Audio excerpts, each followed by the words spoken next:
In the shadowed halls of Ashford Manor, a priceless sapphire-encrusted key vanishes during a glittering dinner party, leaving a cryptic note, "Seek where shadows dance." Why would someone steal a key to a vault hiding a rare manuscript? Who? Among the elegant guests, each hiding secrets of envy, betrayal, or greed, dares to unravel a centuries-old feud. As Hercule Poirot steps into the mystery, every clue twists the truth.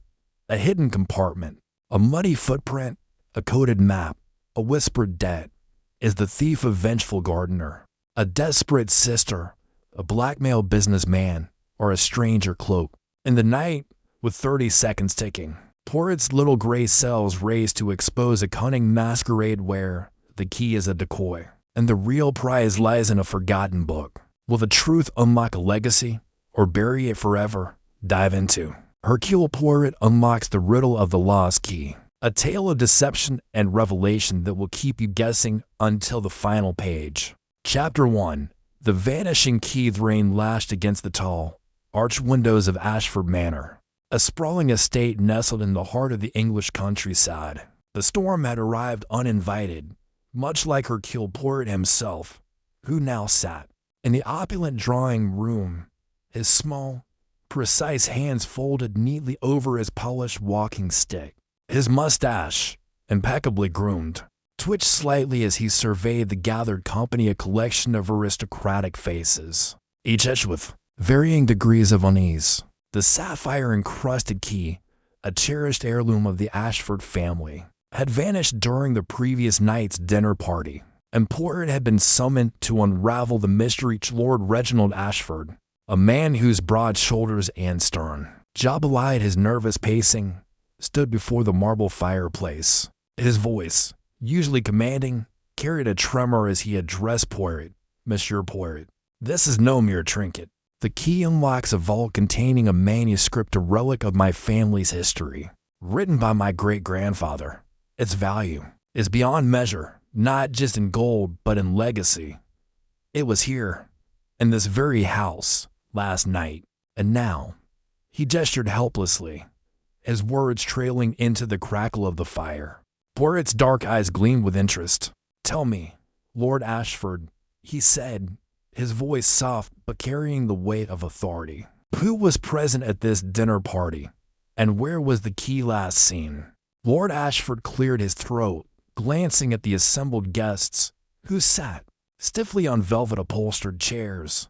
There were 12 of us, including myself, my sister, Lady Eleanor, my cousin Mr. Charles Haverford, my business partner Mr. Victor Vaughan, the governess Miss Clara Dunhill, our butler Jenkins, and a few local dignitaries: Sir Thomas Bradley, Mrs. Evelyn Bradley, Dr. Margaret Henshaw, and Mr. Philip Grayson, a solicitor. Oh, and the vicar, Mr. Henry Whitmore, and his wife, Mrs. Beatrice Whitmore.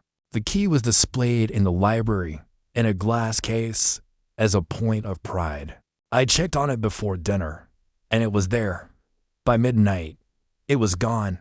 Poirot nodded, his gaze sweeping the room. Lady Eleanor, a delicate woman with auburn hair pinned tightly in her nape, clutched a handkerchief, her eyes darting nervously. Charles Haverford, a lanky man with a sly smile, lounged in his chair, one leg crossed over the other, as if the affair were a mild amusement.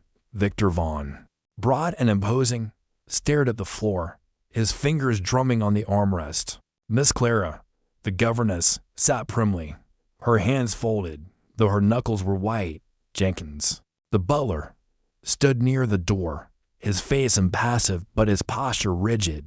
The others: Sir Thomas, Mrs. Bradley, Dr. Henshaw, Mr. Grayson, and the Whitmores shifted uncomfortably, their expressions a mix of indignation and curiosity. "And this manuscript," Poirot continued, "what is its nature? Why would someone risk such a brazen theft?"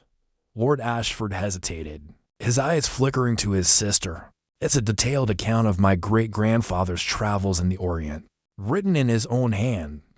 It contains sensitive information about trade routes, alliances, and certain dealings. Its historical significance is immense, but to the wrong hands, It could be a tool for leverage or profit. Poirot's mustache twitched again. Leverage, you say? 'Tis interesting. And who among your guests might have such motives? A murmur rippled through the room. Lady Eleanor's handkerchief twisted tighter, and Charles Haverford's smile widened, though it did not reach his eyes. Victor Vaughan's drumming fingers stilled, and he shot a glance at Lord Ashford. Poirot noted each reaction, his mind already weaving a tapestry of possibilities. I suggest we begin where the key was last seen, Poirot said, rising with a grace that belied his compact frame. The library, s'il vous plaît. The library of Ashford Manor was a cavernous room, its walls lined with towering bookshelves that stretched to a vaulted ceiling. A massive chandelier hung at its center, its crystals catching the dim light of the storm-darkened afternoon, casting fleeting shadows across the polished oak floor. The glass case, now empty, stood on a mahogany table near a set of French doors that led to the garden. Poirot circled the table, his eyes scanning every detail: the faint smudge on the glass, the undisturbed dust on the table's edge, the slight misalignment of a nearby rug. Curio, he murmured, bending to examine the rug. He lifted its corner, revealing a faint scratch on the floorboard beneath, no wider than a hairpin, but deliberate, as if something had been dragged. This mark, it is fresh, and it points L.A. He gestured toward the chandelier. Lord Ashford frowned. The chandelier? But why would— Poirot held up a hand. Patience, Lord Ashford. The little gray cells, they work best when undisturbed. He approached the chandelier, his head tilted as he studied its intricate design. The crystals swayed slightly, though no breeze stirred the room. The note you mentioned, found in the case. May I see it? Lady Eleanor, who had followed them into the library, produced a folded slip of paper from her reticule. Her hands trembled as she handed it to Poirot. It was inside the case, where the key should have been. I found it this morning. Poirot unfolded the note, his eyes narrowing as he read the words scrawled in elegant script: "Seek where shadows dance." He glanced again at the chandelier, its crystals glinting like tiny stars. Shadows that dance, a poetic choice. And the chandelier, it casts such shadows, does it not? He moved to the wall, where a brass candelabrum stood, and lit a single candle. Holding it aloft, he directed its light toward the chandelier, watching as the shadows shifted and spun across the floor. The scratch mark glowed faintly under the flickering light, pointing to a spot just beneath the chandelier's base. Poirot knelt, his fingers tracing the floorboard. "Here," he said, pressing lightly. A soft click echoed, and a small section of the floor slid open, revealing a hidden compartment. The room gasped collectively, but Poirot's expression remained unchanged. He reached into the compartment, his fingers brushing against nothing. The space was empty. "Mon Dieu," he said softly, his voice tinged with admiration. "The thief. He is clever. He leaves us a trail, but not the prize." Lord Ashford's face reddened. Empty? But why go to such lengths to hide nothing? Poirot stood, dusting his hands. "To mislead Lord Ashford. To make us chase shadows while the key is elsewhere. But this compartment, it tells us something. The thief knew of its existence. This is not the work of an opportunist, but of someone intimate with the manor's secrets." The guests exchanged uneasy glances. Charles Haverford leaned forward, his voice smooth. "Are you suggesting one of us, Monsieur Poirot? That's quite an accusation." Poirot's eyes twinkled.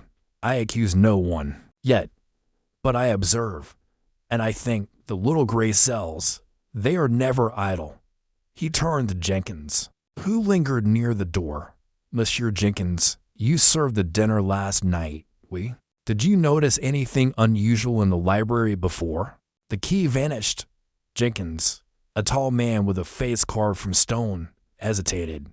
I was busy, sir, serving the guests, clearing plates. I didn't enter the library after the dessert course." "And yet," Poirot said, his tone gentle but probing, "you passed by the French doors, did you not?" On your way to the kitchen, perhaps. Jenkins' eyes flickered. I suppose I did, sir. But I saw nothing out of the ordinary. Poirot nodded, as if satisfied, though his mind was far from at ease. He stepped to the French doors. Examining the lock, it was intact, but a faint smudge of dirt marred the brass handle. Curio, he murmured again. The rain. It was heavy last night, was it not? And yet, this dirt, it is fresh. He opened the doors, revealing a stone terrace slick with rain. Beyond it, the garden stretched into the gloom, its rose bushes swaying under the storm's assault. Poirot's gaze fell to the ground, where a single footprint, half washed away, marked the mud. It was too large for any of the guests' shoes he had observed, and its shape suggested a heavy boot. Not the polished footwear of a dinner guest. An outsider, Lady Eleanor whispered, her voice barely audible. Someone came from the garden. Poirot turned to her, his expression unreadable. Perhaps, madam. Or perhaps someone wishes us to believe so. The footprint, it is convenient, none. He closed the doors, his mind racing. The scratch, the note, the empty compartment, the footprint, they were pieces of a puzzle, each carefully placed. The thief had planned this theft with precision, leaving just enough clues to tantalize but not enough to betray. Poirot's lips curved into a faint smile. He relished such challenges, for they tested the full power of his little gray cell's datas. The guests dispersed, murmuring among themselves. Poirot remained in the library, his eyes fixed on the chandelier. The shadows danced still, mocking him with their silence. But Hercule Poirot was not a man to be mocked. The key, he knew, was out there, hidden in the labyrinth of motives and secrets that bound Ashford Manor, and he would find it. The day drew to a close, the storm unrelenting. As Poirot retired to his guest room to reflect, the scratch beneath, the chandelier, the cryptic note, the empty compartment, they were the opening moves in a game of cunning, and Poirot, with his meticulous mind, was ready to play. Chapter 2. Shadows of Suspicion. Hercule Poirot stood in the center of the Ashford Estates library, his small, fastidious hands clasped behind his back, his head tilted slightly as he surveyed the room with the precision of a watchmaker. The library was a cavernous space, its walls lined with towering mahogany shelves that groaned under the weight of countless leather-bound volumes. The air carried the faint scent of aged paper and polished wood, undercut by a subtler, more troubling note, a whiff of intrigue that Poirot's keen senses could not ignore. The chandelier above, an ornate confection of crystal and brass, cast flickering shadows across the room, its light dancing as though mocking the very clue it had revealed. A single, deliberate scratch on the polished oak floor beneath it. The scratch was no accident. Poirot had noticed it the previous evening, during his initial inspection of the scene where the sapphire-encrusted key had last been seen. The mark was shallow but precise, as if made by the edge of a metal object dragged. With intent, it suggested the key had been hidden, perhaps dropped or placed in haste. But by whom? And why? The cryptic note found nearby, "Seek where shadows dance," had led him to the chandelier. But the absence of the key itself only deepened the mystery. The library, with its heavy drapes, high ceilings, and myriad nooks, seemed to whisper secrets it was not yet ready to divulge. Poirot's gray eyes, sharp and unyielding, scanned the room once more. The guests from last night's dinner party, each a potential suspect, had dispersed to their quarters, leaving behind a trail of half-truths and guarded glances. Lord Reginald Ashford, the estate's imposing patriarch, had been visibly shaken by the key's disappearance, his usually commanding presence fraying at the edges. The key, he had explained, was no mere trinket. It was an heirloom, passed down through generations, and it unlocked a secret vault containing a manuscript of inestimable value, a document rumored to hold secrets that could rewrite the Ashford family's legacy. Yet, Poirot sensed that Lord Ashford was withholding something, a detail that lingered just beyond the reach of his polished words. Then there was Lady Eleanor. Ashford's younger sister, whose delicate features and nervous demeanor had caught Poirot's attention during the dinner. Her hands had trembled slightly as she lifted her wine glass, her eyes darting to the library door whenever a servant passed. The envious cousin, Mr. Charles Ashford, had been less subtle, his resentment toward Lord Reginald's wealth barely concealed behind a veneer of familial loyalty, and the butler, Jenkins, with his stiff posture and a vase of answers, seemed to know more than he let on. Each guest, Poirot mused, was a piece in a puzzle, and the library was the board upon which this game of deception was being played.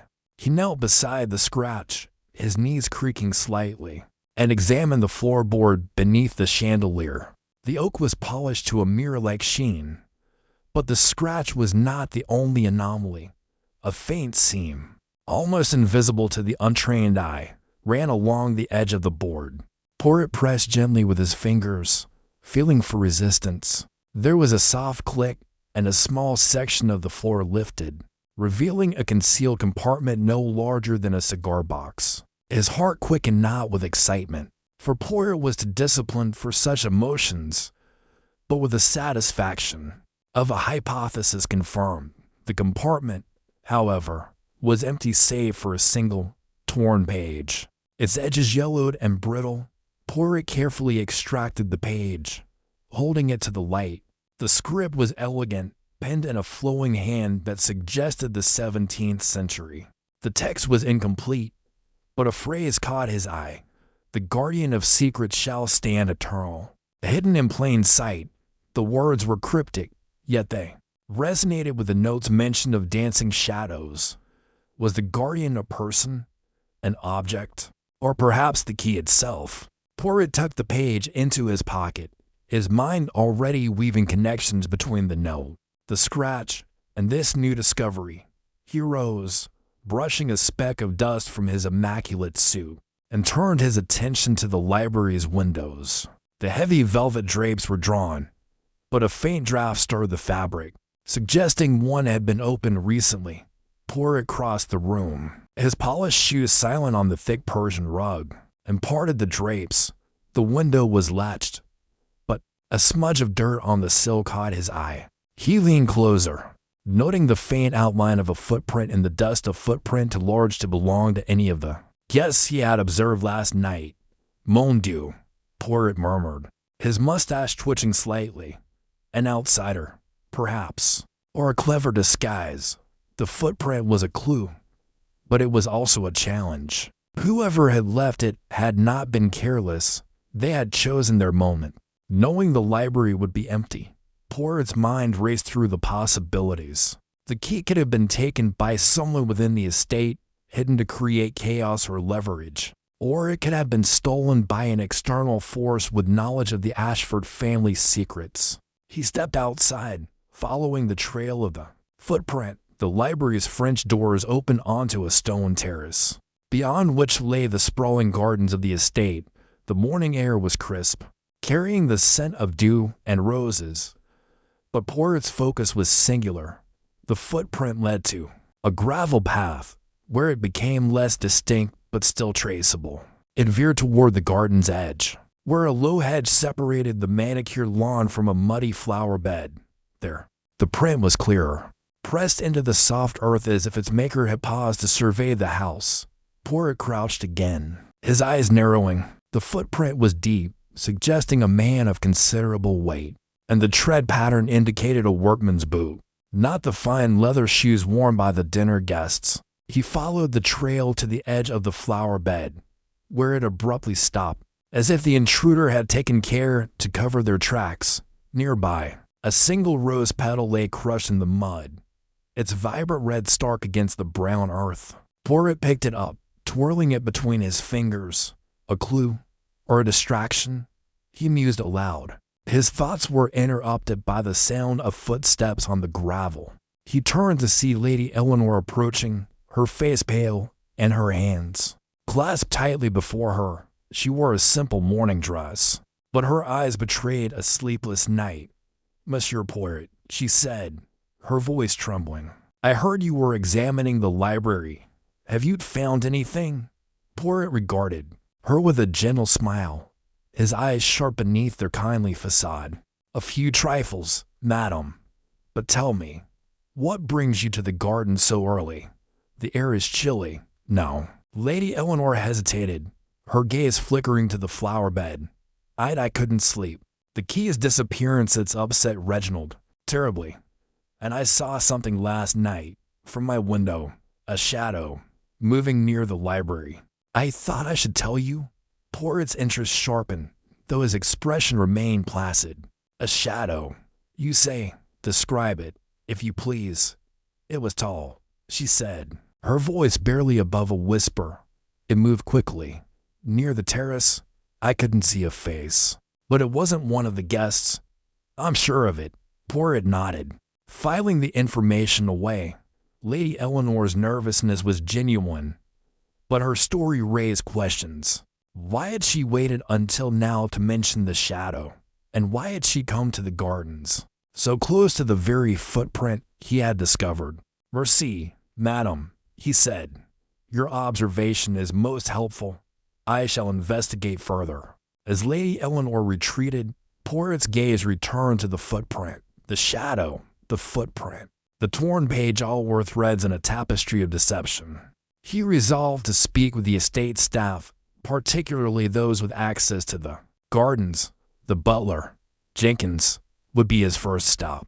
But there was another figure who intrigued him, Mr. Harrow, the gardener, whose reclusive nature and intimate knowledge of the estate's grounds made him a person of interest. Poirot returned to the house, his mind a whirl of possibilities. The library's secrets were only the beginning, and the footprint suggested a larger game at play. As he entered the grand foyer, he caught sight of Jenkins polishing a silver candelabrum, his movements precise but his eyes darting nervously. Poirot approached, his demeanor calm, but his questions pointed. "Jenkins," he began, "you were in the library last night, serving the guests. Did you notice anything unusual? A guest lingering, perhaps, or a sound out of place?" Jenkins stiffened, his cloth pausing mid-polish. "No, sir," he said, his voice steady but his eyes betraying a flicker of unease. "It was a busy evening. I was attending to the wine and the trays. I didn't see anything out of the ordinary." Poirot tilted his head, his mustache curving slightly. "And yet, a key of great value vanishes under your watch. Tell me, Jenkins, do you often walk in the gardens at night?" The butler's face paled. "The gardens, sir? No. I stay indoors. My duties keep me in the house."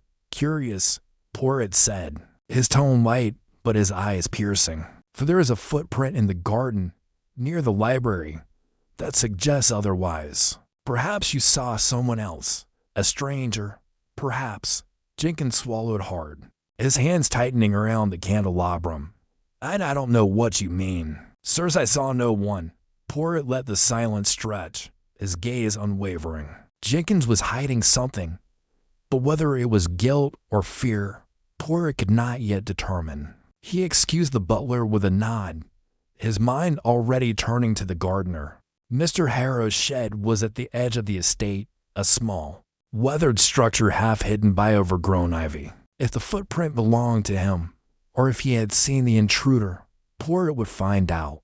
The walk to the shed took him through the rose garden, where the air was thick with the scent of blooms. The shed itself was unassuming, its door ajar, revealing a cluttered interior of tools, packets, and a battered wooden chair.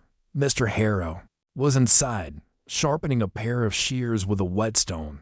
He was a weary man, his face weathered by years in the sun, his eyes guarded as Poirot approached. "Good morning, Monsieur Harrow," Poirot said, his voice cheerful but his eyes assessing. "A fine day for pruning." "No," Harrow grunted, his hand steady on the shears. It is." "What brings you here, sir?" "Not many gentlemen come to the shed," Poirot smiled, stepping inside. "I am no ordinary gentleman, monsieur. I am Hercule Poirot, and I seek answers. Last night, a key was stolen from the library. You were in the gardens, were you not, pruning roses? Perhaps." Harrow's hands paused. The whetstone still. I was tending the roses, yes. But I didn't go near the house. Too much noise from the party. Yet there is a footprint, Poirot said, his tone conversational, but his eyes sharp. In the flower bed, near the library, a man's boot, heavy, with a distinctive tread. You are a gardener, Monsieur Harrow. You know the grounds well. Did you see anyone unusual last night? Harrow's jaw tightened, and for a moment, Poirot thought he might deny everything. But then the gardener sighed, setting the shears down. I saw no one, he said, his voice low. But I heard something. A rustle, near the terrace. I thought it was a fox, but maybe it wasn't. Poirot nodded, his mind cataloging the gardener's words. Harrow's alibi was weak, and his reluctance to meet Poirot's gaze suggested he knew more than he was saying. Merci, Monsieur Harrow, Poirot said. I may return with more questions. As he left the shed, Poirot's thoughts returned to the footprint. It was a tangible clue, unlike the cryptic note or the torn page, and it pointed to an outsider or someone within the estate clever enough to disguise their tracks. He decided to search the gardener's shed more thoroughly. But first, he would return to the library to examine the torn page again. The phrase guardian of secrets gnawed at him, its meaning just out of reach. Back in the library, Poirot spread the page on a table, its fragile edges curling slightly. The text was written in English, but with an archaic flourish that suggested a time long past.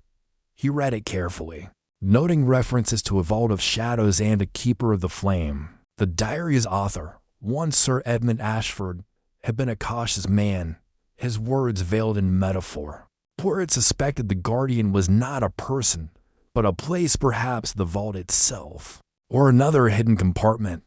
His musings were interrupted by a soft knock at the door. It was Miss Clara, the family's governess, her face pale but composed. Monsieur Poirot, she said, Lord Ashford asked me to check on you. He's anxious for news about the key. Poirot regarded her with interest. Clara was young, with intelligent eyes and a quiet demeanor that belied a sharp mind. Merci, mademoiselle, he said, but perhaps you can assist me. You were at the dinner last night. Did you notice anything unusual? Clara hesitated, her fingers twisting the edge of her shawl. I am not sure. Everyone was talking, laughing. But I did see Mr. Vaughan step away from the table for a moment. He said he needed air. But he went toward the library. Poirot's mustache twitched. Mr. Vaughan, Lord Ashford's business partner, had been evasive during the dinner, his charm masking a calculating nature. Most interesting, Poirot said. And did you see him return? Clara shook her head. No. But he was back at the table before dessert. I thought nothing of it at the time. Poirot thanked her, his mind racing. Vaughan's absence, however, brief, was a thread to follow. But first, he needed to return to the garden, the footprint, the rose petal. Lady Eleanor's shadow all pointed to an intruder who had planned their actions with care. He decided to inspect the terrace again, this time focusing on the library's exterior. The terrace was quiet, the morning sun casting long shadows across the stone. Poirot examined the ground near the French doors, where the footprint had first appeared. He noticed a faint scuff mark on the stone, as if someone had dragged a heavy object. Following the mark, he found a small pile of leaves, deliberately swept into a corner. Beneath them was a tiny metal fragment, glinting in the sunlight. Poirot picked it up, turning it over in his fingers. It was a piece of a key, not the sapphire-encrusted heirloom, but a common one. Perhaps a duplicate or a tool used to pry open the compartment. C'est magnifique, Poirot murmured. The fragment was a breakthrough, but it raised more questions. Was the thief testing a duplicate key, or had the original been damaged in the act of hiding it? He pocketed the fragment and returned to the library, determined to cross-reference his findings with the torn page. As he re-entered the room, he noticed something he had missed before, a faint smudge on the chandelier's base, as if someone had gripped it tightly. He climbed a small ladder, his movements precise despite his age, and inspected the crystal prisms. One was slightly askew, its mounting loose. With a gentle twist, he removed it, revealing a tiny hollow within the brass fitting. Inside was a scrap of fabric, blue and finely woven, caught on a jagged edge. Poirot's eyes gleamed. The fabric matched the color of Lady Eleanor's dinner gown, but he knew better than to jump to conclusions. The library was a stage, and every clue was a prop and a carefully orchestrated performance. He descended the ladder, the fabric and the metal fragment joining the torn page in his pocket. The day was still young, but the mystery was deepening. Poirot decided to confront Lady Eleanor again, this time with the fabric as leverage. He found her in the drawing room, seated by a window with a book she was not reading. "Madam," he said, his voice soft but firm, "I must ask you about last night. You were in the library, were you not?" Lady Eleanor's eyes widened, her hands clutching the book. "I may have passed through to fetch a shawl. Why, do you ask?" Poirot produced the scrap of fabric, holding it delicately between his fingers. "This was found in the chandelier, madam. It is a curious place for a lady's gown to leave its mark." "No." Her face drained of color. "I don't know how that got there," she stammered. "I swear, I didn't take the key." Poirot nodded, his expression unreadable. "I believe you, madam, but someone wishes me to think otherwise. Tell me, this shadow you saw, did it carry anything? A bag, perhaps, or a tool?" Lady Eleanor shook her head, her voice trembling. "I couldn't see clearly. It was dark, and I was frightened. But I think it moved toward the garden." Poirot thanked her and withdrew, his mind a storm of connections. The fabric, the footprint, the metal fragment all pointed to a thief who was both bold and meticulous. But the torn page and the cryptic note suggested a deeper motive, one tied to the Ashford family's past. He resolved to search the gardener's shed that evening, when Harrow was less likely to be present. As the sun dipped below the horizon, Poirot slipped out to the shed, his steps silent on the gravel path. The door was locked, but a quick twist of a hairpin Poirot was nothing if not resourceful granted him entry. The shed was as cluttered as before, but a careful search revealed a small tin box hidden beneath a pile of sacks. Inside was a folded piece of paper, not a map, but a letter, written in a hurried hand. It read, "The key is the first step. Find the guardian, and the debt will be paid."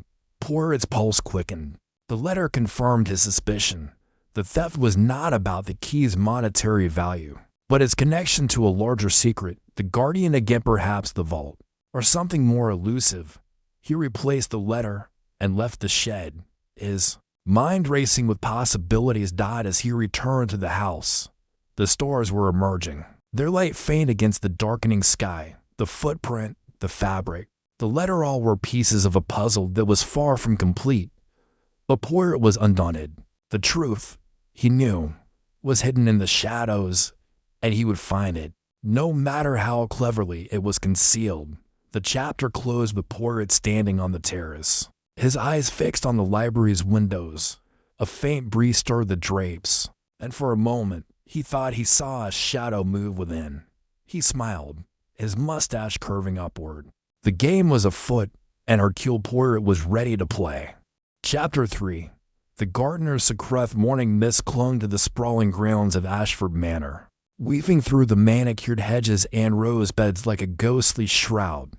Hercule Poirot, impeccably dressed despite the early hour, stood at the edge of the library's terrace, his sharp eyes fixed on the faint muddy footprint he had discovered the previous evening. It was an anomaly in the otherwise pristine estate, a silent accusation against the orderly world Lord Reginald Ashford so carefully maintained. The footprint, pressed into the soft earth near the library window, was too distinct to belong to any of the dinner party guests, whose polished shoes had left no such mark. Poirot's mustache twitched as he considered the implications. An outsider, perhaps, or someone clever enough to disguise their presence. He followed the trail, his polished boots sinking slightly into the dew-soaked grass. The path led him past the ornamental fountain, where stone cherubs spouted arcs of water, and toward the estate's expansive gardens. The air was heavy with the scent of roses and freshly turned soil, and Poirot's senses were alert, cataloging every detail: the crunch of gravel underfoot, the distant call of a thrush, the faint rustle of leaves disturbed by something other than the breeze. The footprint, he noted, was deep at the heel, suggesting a hurried step, perhaps someone fleeing or moving with purpose. It veered toward the gardener's shed, a modest structure tucked behind a row of yew trees, its weathered wood blending into the greenery. Poirot paused at the shed's door, his gloved hand resting lightly on the handle. The lock was old, rusted, and easily picked, a detail he filed away for later consideration. Inside, the shed was a study in organized chaos. Tools hung on pegs. Sacks of fertilizer were stacked against the wall, and a faint smell of earth and oil permeated the air. At the center stood Mr. Harrow, the estate's gardener, a weary man in his late 50s with hands calloused from years of toil. His face, lined and weathered like the bark of an ancient oak, betrayed no surprise at Poirot's arrival, though his eyes flickered briefly toward a workbench cluttered with pruning shears and seed packets. "Monsieur Harrow," Poirot began, his voice smooth but edged with purpose, "it is a fine morning for gardening, is it not? Yet I find myself curious about your activities last evening, when the key to Lord Ashford's vault so mysteriously vanished." Harrow's hand stilled on the trowel while he was cleaning. "I was pruning roses, sir," he said gruffly, his voice carrying the faint burr of a country accent. "Same as every evening. Didn't see nothing out of the ordinary." Poirot's smile was polite but unyielding. "And yet, mon ami, the earth tells a different story. A footprint, most distinct, leads from the library window to this very shed. It is a curious coincidence, non?" Harrow's jaw tightened, but he met Poirot's gaze steadily. "Plenty of folks walk these grounds, Mr. Poirot. Could be anyone's, perhaps," Poirot conceded. Stepping closer to the workbench, his eyes scanned the surface, noting a small pile of dirt that seemed out of place, as if swept there in haste. "But the footprint, it is not so common. A heavy tread, a man's boot, size 10, perhaps, with a worn heel. You are a man of the soil, Monsieur Harrow. You would notice such things, would you not?" Harrow's fingers twitched, and Poirot caught the subtle movement. The gardener was nervous, though he masked it well. Poirot's mind raced, piecing together the fragments of the puzzle. The footprint, the shed, Harrow's the vase of demeanor, all pointed to a secret, but whether it was theft or something deeper remained unclear. He decided to press further. "Tell me, Monsieur Harrow, how long have you served the Ashford family? A man of your skill, your dedication to these gardens, must know every corner of this estate, perhaps even its secrets." Harrow set the trowel well down with deliberate care. 30 years, near enough," he said. "I know the land, but I don't meddle in the family's affairs. My place is out here, with the roses and the hedges." "And yet," Poirot said, his tone light but probing, "last night you were not with your roses. The footprint suggests you were near the library, perhaps watching, perhaps waiting. For what, I wonder?" Harrow's face darkened, and for a moment Poirot thought he might refuse to answer. But then the gardener sighed, his shoulders sagging as if a great weight had settled upon them. "I saw someone," he admitted, his voice low. "A shadow, moving quick-like near the library window. I thought it was one of the guests. Maybe lost their way after the party. I went to check, but they were gone." Poirot's eyes gleamed. "A shadow, you say? And what did the shadow look like? Tall, short, man, woman, the details?" "Monsieur Harrow, they are the threads that weave the truth." Harrow hesitated, his gaze darting to the shed's small window. Couldn't rightly say. It was dark, and they moved fast. Wore a coat, maybe a hat, I didn't get a good look. Poirot nodded, though his mind was already dissecting Harrow's words. The gardener's story was plausible, but it lacked conviction. A man who had spent 30 years tending these grounds would notice more than a vague shadow. Poirot's attention shifted to the workbench again, where a small leather-bound notebook caught his eye. Half hidden beneath a pile of seed catalogs, he reached for it, his movements deliberate. And Harrow stiffened. "May I?" Poirot asked, though he was already lifting the notebook. Harrow made no move to stop him, but his eyes followed Poirot's hands with a wariness that spoke volumes. The notebook was old, its pages yellowed and curling at the edges. Inside, Poirot found meticulous sketches of the estate's garden's rose beds, hedge mazes, even the layout of the ornamental fountain. But one page stood out, a detailed drawing of the estate's forgotten gazebo, tucked away in a secluded corner of the grounds. Beside it was a series of cryptic symbols, a code of sorts, scrawled in Harrow's precise hand. "This is most interesting, Monsieur Harrow," Poirot said, holding up the page. "A map, perhaps, or something more. The gazebo. It is not a place often visited, I think. Why such attention to it?" Harrow's face paled, but he recovered quickly. "Just notes," he said curtly. "I keep track of the grounds. The gazebo's old, needs repairs. Nothing more to it." Poirot's mustache twitched again, a sure sign he was unconvinced. "Nothing more, you say? Yet this code, these symbols, they suggest a purpose beyond simple gardening. Tell me, Monsieur Harrow, what is it you are hiding?" Harrow's silence was answer enough. Poirot tucked the notebook into his pocket, ignoring the gardener's faint protest. "I will return this to you, mon ami, when I have studied it further. For now, I think a visit to this gazebo is in order. You will accompany me."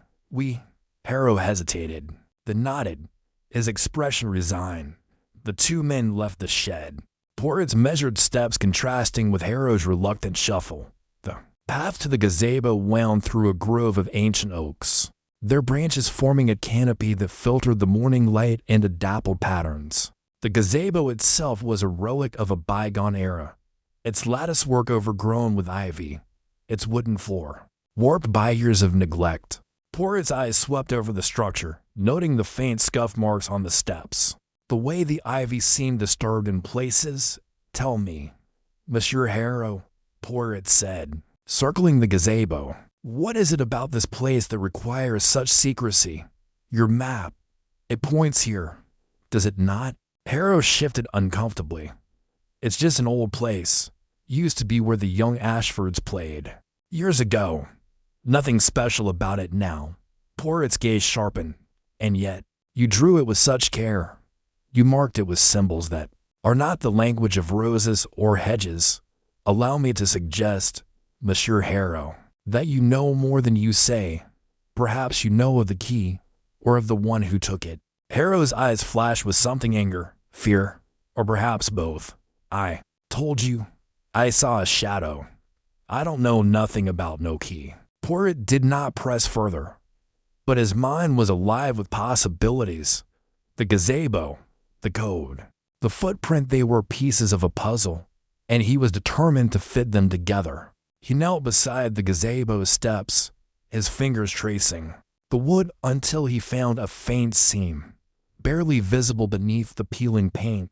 With a gentle press, a small panel clicked open, revealing a hidden lock, rusted but intact. The keyhole was empty, but the discovery sent a thrill through Poirot's veins. "No key," he murmured, "but a lock that waits for one. Most intriguing." Harrow watched in silence, his face unreadable. Poirot stood, brushing the dust from his gloves. "This lock, Monsieur Harrow, it is not for a gardener's tools, I think. It speaks of secrets, of things hidden from even the Ashford family. You will tell me, before this day is done, what you know of this place. But for now, we return to the manor. The truth, it has a way of revealing itself, does it not?"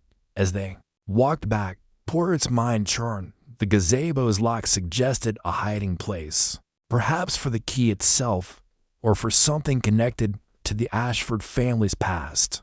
Harrow's coded map hinted at a deeper mystery, one tied to the estate's history. Poirot recalled a whispered rumor from the dinner party, something about a scandal long buried, involving the Ashfords' wealth and a betrayal that had cost lives.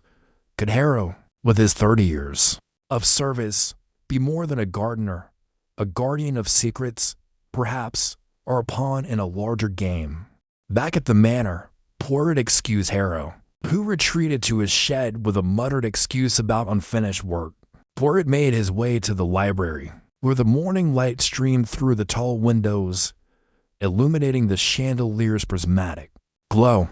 The scratch on the floor, the cryptic note about shadows dancing, the footprint outside, they all pointed to a carefully orchestrated theft.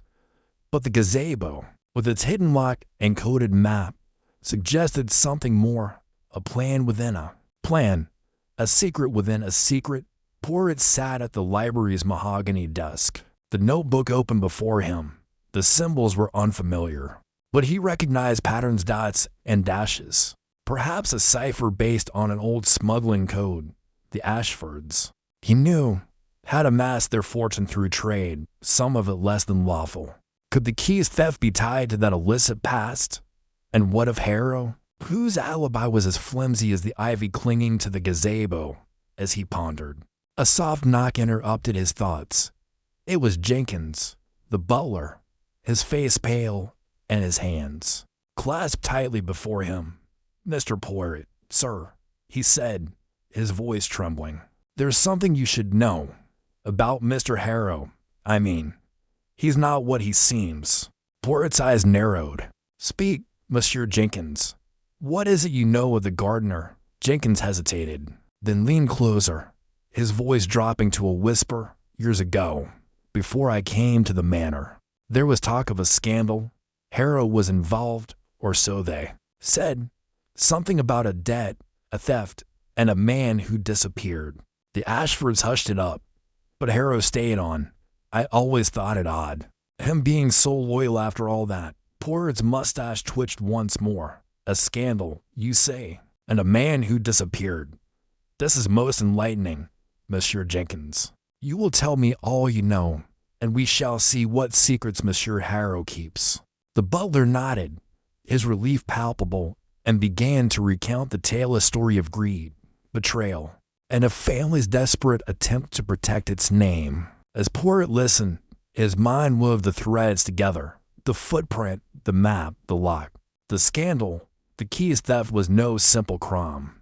It was a move in a game that stretched back decades, perhaps centuries. And Mr. Harrow, the reclusive gardener, was at its heart, whether as thief, pawn, or something else entirely. The chapter closed with Poirot standing at the library window, gazing out at the gardens where Harrow worked. The mist had lifted, but the shadows remained, and Poirot knew that the truth lay hidden among them, waiting to be uncovered by his little gray cells. Chapter 4. The gazebo's echo-esque morning mist clung to the Ashford estate like a ghostly shroud, curling around the ancient oaks and seeping into the manicured gardens. Hercule Poirot stood at the edge of the lawn, his polished shoes sinking slightly into the damp grass, his gray eyes fixed on the distant gazebo. It was a quaint structure, half hidden by ivy, its wooden lattice weathered by time yet still elegant, a relic of the estate's storied past. The coded map he had uncovered in Mr. Harrow's shed lay folded in his pocket, its cryptic lines now deciphered, pointing unmistakably to this forgotten corner of the grounds. The air was heavy with the scent of wet earth and roses, and Poirot's mind buzzed with the precision of a finely tuned clock, each tick aligning the pieces of this perplexing puzzle. He adjusted his overcoat, the chill of the English countryside biting at his fingertips, and began his approach. The gazebo, as the map suggested, was no mere garden ornament. Its location, marked by a curious symbol, a circle bisected by a curved line, hinted at a smuggling route used by the Ashfords' ancestors centuries ago. The family's wealth, Poirot had learned from a dusty tome in the library, was not entirely built on honorable trade, smugglers' tunnels, hidden compartments, and secret dealings had once funneled contraband through this very estate, and the gazebo stood at a nexus of those illicit paths. The key's theft, he suspected, was no simple act of greed, but a thread in a tapestry woven from the Ashford's shadowy history. As he neared the structure, Poirot's eyes scanned its details, the chipped white paint, the moss creeping up the posts, the faint glint of something metallic beneath the ivy. He stepped onto the gazebo's wooden floor, which creaked under his weight, and paused to listen. The estate was quiet, save for the distant call of a rook and the rustle of leaves. His gaze fell to the floorboards, where the map's final clue, a sketch of a star, seemed to beckon. Kneeling, he ran his gloved fingers along the seams, feeling for irregularities. A faint hollow thud answered his touch, and his lips curved into a slight smile. Mon Dieu, he murmured, the gazebo. She whispers her secrets. With careful precision, he pried at the board, revealing a shallow compartment beneath. Inside lay a single object, a glove, black and finely made. Its leather supple but stained with a faint trace of mud. Poirot held it up to the light, noting the delicate embroidery along the cuff, a pattern of interlocking vines, distinctive and costly. This was no gardener's glove, nor one belonging to the staff. It spoke of wealth, of intention, of a second intruder who had come to this very spot. But the key was absent, and the compartment showed signs of recent disturbance, scratches and scuffs that suggested someone had beaten him to it. The question was, who? Poirot rose, tucking the glove into his pocket, and turned his attention to the gazebo's surroundings. The map had mentioned a guardian's watch, a phrase he now interpreted as the gazebo itself, standing sentinel over the estate's secrets. But the glove suggested a more recent visitor, one who knew the gazebo's significance. His thoughts drifted to Miss Clara, the governess, whose nervous glances and hesitant speech during dinner had not escaped his notice. She had been near the library the night the key vanished, and her presence here, hinted at by the locket's inscription linking her to the rival Haverford family, was too coincidental to ignore. He retraced his steps to the house, the maps, implications swirling in his mind. The smuggling route, he reasoned, was not merely historical trivia. Someone sought to exploit it, perhaps to access the vault or to uncover something even more valuable than the sapphire-encrusted key. The manuscript, said to be a rare alchemical text from the 17th century, was the prize. But its secrets, perhaps formulas, maps, or even a claim to disputed wealth could be the true motive. Poirot's mustache twitched as he considered the possibilities: greed, revenge, or a deeper vendetta. The Ashfords' enemies were many, and the key was but a means to an end. Inside the grand hall, Poirot found Miss Clara overseeing the Ashford children, young Master Thomas and Miss Beatrice. As they practiced their penmanship, her auburn hair was neatly penned, but her hands trembled slightly as she adjusted a slate.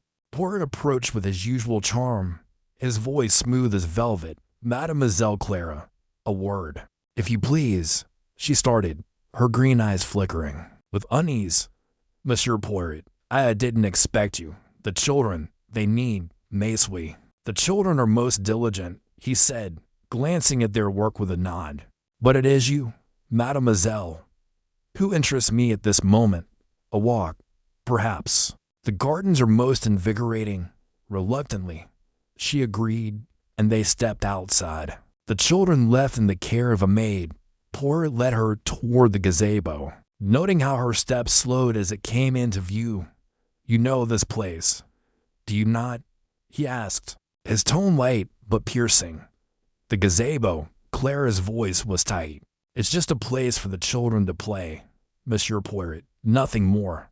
"Perhaps," he said. Stopping at the gazebo's entrance, he produced the glove, holding it delicately between his fingers. "And yet, I find this, hidden beneath the floor. A curious place for so fine a glove. Tell me, mademoiselle, have you seen its twin?" Clara's face paled, her lips parting as if to speak, then closing again. Poirot waited, his silence a gentle pressure. Finally, she whispered, I overheard something that night, in the library, after the dinner, voices, low and urgent. They spoke of a debt to be paid. I didn't see who it was, I swear. A debt, Poirot repeated, his eyes narrowing. And where were you, mademoiselle, when you heard these voices? Near the window, she admitted, her voice barely audible. I was fetching a book for Beatrice. I didn't mean to listen, but they were so intense. I left quickly. Poirot nodded, his mind cataloging her words. The library window, the muddy footprint. The glove each piece pointed to a convergence of events in the night shadows. And this debt, he pressed. Did they mention the key, the manuscript? Clara shook her head. No, not directly. But they mentioned the gazebo. I thought it strange. But I didn't dare linger. Poirot studied her, noting the genuine fear in her eyes. She was either a skilled actress or a pawn caught in a larger game. Merci, mademoiselle, he said at last. You have been most helpful, but do not wander far. The truth, she has a way of finding those who hide. As Clara hurried back to the house, Poirot lingered in the gazebo, his fingers tracing the star-shaped mark on the floorboard. The smuggling route, the glove, the whispered detail were threads. But the tapestry remained incomplete. He returned to the library, where the chandelier's light still cast its dancing shadows. The scratch on the floor, the torn diary page. And now the glove suggested a pattern. Someone was searching, systematically, for the key or its secrets. But why the gazebo? And why leave the glove behind? The day wore on, and Poirot's inquiries took him to the estate's archives, a dimly lit room filled with leather-bound ledgers and faded maps. Here, he uncovered more about the Ashford smuggling past. A ledger from 1690 to detailed shipments of contraband silks, spices, and forbidden text funneled through a network of tunnels. Beneath the estate, the gazebo, it seemed, was a checkpoint. Its hollow floor a temporary cache for goods. The guardian of secrets mentioned in the diary was likely a code for the smuggler, who oversaw the route, a role passed down through generations. Poirot's fingers paused on a map showing a tunnel. Entrance near the gazebo, leading to the lake. The lake where time stood still in its frozen surface during winter. The riddle from the cemetery. The key lies where time stands still, flickered in his mind.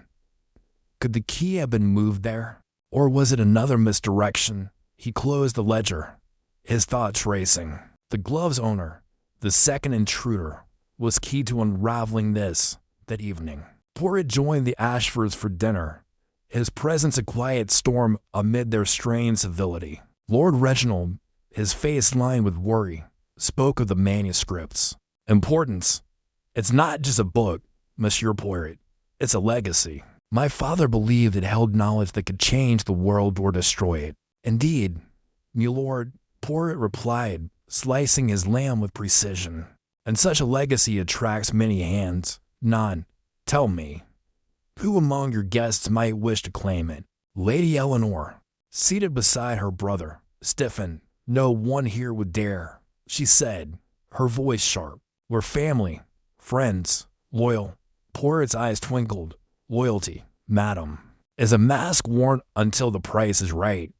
I wonder, have you noticed anything unusual? A guest, perhaps, too curious about the library? Eleanor hesitated, then shook her head. But Poirot caught the glance she exchanged with Mr. Vaughan, the business partner whose cufflinks had piqued his interest. Vaughan, sensing the scrutiny, cleared his throat.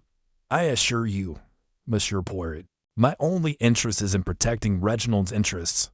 This key nonsense is a distraction. A distraction, monsieur. Poirot's tone was mild, but his gaze was steel, or a key to something greater, perhaps a debt, as some have whispered. The table fell silent, forks pausing mid-air. Vaughan's jaw tightened, but he said nothing. Poirot sipped his wine, letting the moment linger. The glove, the map, The whispers all pointed to a conspiracy, but the players remained elusive. After dinner, Poirot returned to the gazebo under the cover of darkness, a lantern in hand. The night was still, the stars sharp against the sky. He knelt again at the hollow floorboard. Examining it more closely, a faint click caught his ear, and he pressed harder, revealing a second, deeper compartment. Inside was a small brass gear, etched with the same vine pattern as the glove. It was part of a mechanism, perhaps for a lock or a trap. Poirot pocketed it, his mind racing. The gazebo was not just a hiding place, it was a gateway. He stood, scanning the horizon. The lake glimmered faintly in the distance, its surface a mirror of secrets. The Riddle's words echoed, "Where time stands still." Tomorrow, he would investigate the lake, but tonight, the gear and the glove were his focus. Someone had been here, someone who knew the estate's secrets as well as the Ashfords did. The Haverfords, perhaps, or an insider, betraying their own. The next morning, Poirot sought out Mr. Harrow, the gardener, whose alibi had crumbled under scrutiny. Harrow was in the rose garden, his hands stained with soil, his eyes wary as Poirot approached. "Monsieur Harrow," Poirot began, "you spoke of pruning roses the night the key vanished. Yet I find no cut stems, no trimmings. Curious, none." Harrow's grip tightened on his shears. "I was here," he insisted. "I don't know nothing about no key." And this, Poirot produced the brass gear. Holding it up, Harrow's eyes widened, then darted away. "A trinket, perhaps, from your shed, or something more. Tell me, monsieur, what do you know of the gazebo's secrets?" Harrow's shoulders slumped. "I didn't steal it," he muttered, "but I saw someone, a woman, near the gazebo. That night, she was quick, like a shadow. I didn't get a good look. A woman." Poirot mused. "And did she carry a glove?" "Perhaps." Harrow frowned. "Didn't see. But she was near the lake afterward." "I thought she was just a guest. Lost." Poirot nodded, dismissing Harrow for now. The lake again. The pieces were aligning, but the picture remained blurred. He spent the day poring over the estate's records, cross-referencing names and dates. The Haverfords, he learned, had once owned a neighboring estate, their feud with the Ashfords spanning generations. The manuscript, rumored to contain a map to a shared inheritance, was the heart of their dispute. Clara's locket, with its Haverford crest, suggested she was more than a governess, perhaps a spy, or a reluctant ally. By afternoon, Poirot was back at the gazebo, the gear in his pocket and the glove safely stored. He examined the structure's posts, finding faint scratches that matched the gear's teeth. A hidden lock, perhaps. He pressed the gear into a slot beneath the railing, and a soft click echoed. A panel slid open, revealing a narrow tunnel descending into darkness. The smuggling route, still intact after centuries.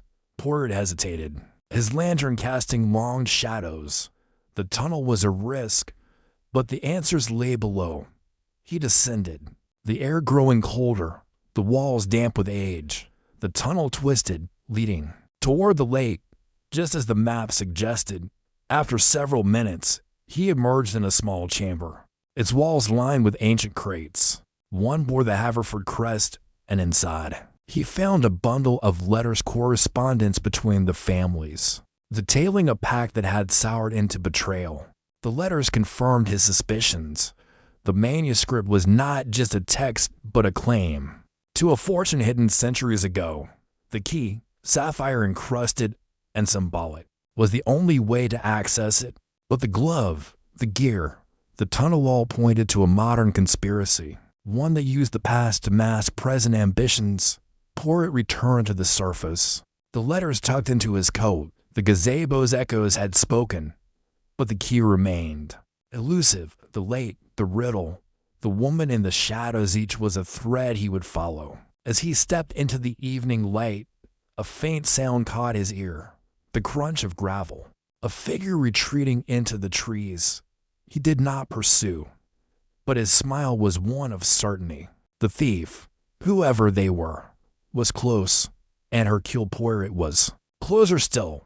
The chapter drew to a close with Poirot standing in the gazebo, the gear in one hand, the letters in the other, and the lake shimmering in the distance. The echoes of the past had guided him here, but the truth lay just beyond, waiting to be unlocked. Chapter 5. A dance of motifs. Grand dining hall of Ashford Manor glowed under the warm flicker of candlelight, its long mahogany table adorned with crystal goblets and silver cutlery that gleamed like polished stars. The air was thick with the scent of roasted pheasant, fresh roses, and the undercurrent of unease that had settled over the estate since the sapphire-encrusted key vanished. Hercule Poirot stood at the far end of the room, his small, precise figure framed by the towering windows that overlooked the estate's manicured gardens. His mustache twitched slightly, a telltale sign of his mind at work, as he surveyed the guests assembled for the reenactment of the fateful dinner party. Each face, from Lord Reginald Ashford's stern countenance to the butler Jenkins' nervous glances, held a piece of the puzzle. The key's disappearance was no mere theft, it was a performance, and Poirot was determined to unmask the director. The reenactment was Poirot's design, a carefully orchestrated tableau to stir the pot of suspicion. He had instructed Lord Ashford to replicate the evening of the theft down to the smallest detail. The same menu, the same seating arrangement, even the same string quartet playing Vivaldi in the corner. The guests, though reluctant, had complied, their discomfort palpable as they took their places. Poirot's sharp eyes darted from one to another, noting the way Lady Eleanor clutched her wine glass too tightly, the way Mr. Vaughan, Lord Ashford's business partner, avoided eye contact, and the way Miss Clara, the governess, sat with a stillness that betrayed her racing thoughts. The room was a stage, and Poirot was both audience and critic. Watching for the slip that would reveal the thief, Miss Amos, Poirot began, his voice cutting through the murmur of conversation. Like a knife through silk, he stood at the head of the table, his hands clasped behind his back, his posture impeccable. Tonight, we revisit the night the key was taken. I, Hercule Poirot, have observed that the truth often hides in the shadows of memory. By recreating this evening, we shall coax it into the light. Lord Ashford, seated at the opposite end, cleared his throat. His broad shoulders were tense, his gray eyes scanning the room as if searching for an escape. "This is absurd, Poirot," he said, his voice gruff. "We've already told you everything we know. The key was in the library, and now it's gone. Why drag us through this charade?" Poirot's lips curved into a faint smile, his eyes gleaming with quiet amusement. "A charade, you say, Lord Ashford? Perhaps, but it is in the repetition of events that the little gray cells find clarity. The key, it is not merely a piece of metal adorned with jewels, it is a symbol, a secret, a motive. And tonight, I shall uncover which of you dances to its tune." A ripple of unease passed through the room. The guests shifted in their seats, their faces a gallery of guarded expressions. Lady Eleanor, her auburn hair pinned elegantly atop her head, set her glass down with a clink that echoed in the silence. "This is preposterous," she muttered, though her voice lacked conviction. "I was in the drawing room all evening." "I told you that, indeed, madam," Poirot replied smoothly, his gaze lingering on her. "And yet, the library is but a few steps from the drawing room, not?" A momentary absence could go unnoticed in the bustle of a party. Eleanor's cheeks flushed, and she looked away, her fingers twisting the lace of her napkin. Beside her, Mr. Vaughan leaned forward, his sharp features taut with irritation. "See here, Poirot," he said, his voice clipped. "I'm a man of business, not some petty thief. I had no interest in that key. My dealings with Ashford are above board well, mostly." He caught himself, his eyes darting to Lord Ashford, who frowned but said nothing. Poirot raised an eyebrow, his interest piqued. "Mostly, Monsieur Vaughan." A curious choice of words. "Perhaps you will enlighten us as to what lies beneath this." Mostly Vaughan's jaw tightened, but he waved a hand dismissively. Figure of speech, my point is. I had no reason to steal anything. That key's useless to me. Useless? Poirot tilted his head, his tone deceptively mild. The key unlocks a vault containing a manuscript worth a fortune on the black market. A man of business, as you call yourself, might find such a prize tempting. Vaughn's eyes narrowed, but before he could retort, Miss Clara spoke up, her voice soft but firm. Mr. Poirot, this is unfair. You're accusing everyone without evidence. I was with the children that night, reading to them in the nursery. I couldn't have been in the library. Poirot turned to her, his expression unreadable. Mademoiselle Clara, your devotion to the children is admirable. But the nursery, it is on the second floor, yes, and the library is directly below. A quick descent down the servants' stairs would take but a moment. Clara's pale cheeks reddened, and she looked down at her plate, her hands clasped tightly in her lap. The butler, Jenkins, standing by the sideboard, shifted uncomfortably, his eyes flicking toward the door as if longing to escape. Poirot noticed this and made a mental note. Jenkins had been unusually quiet tonight, his usual efficiency replaced by a nervous energy. That intrigued the detective. The dinner progressed, the clink of cutlery and the strains of Vivaldi filling the air.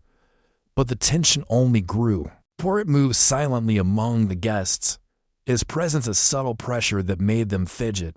He paused by Lady Eleanor, noting the way her fingers trembled as she reached for her fork.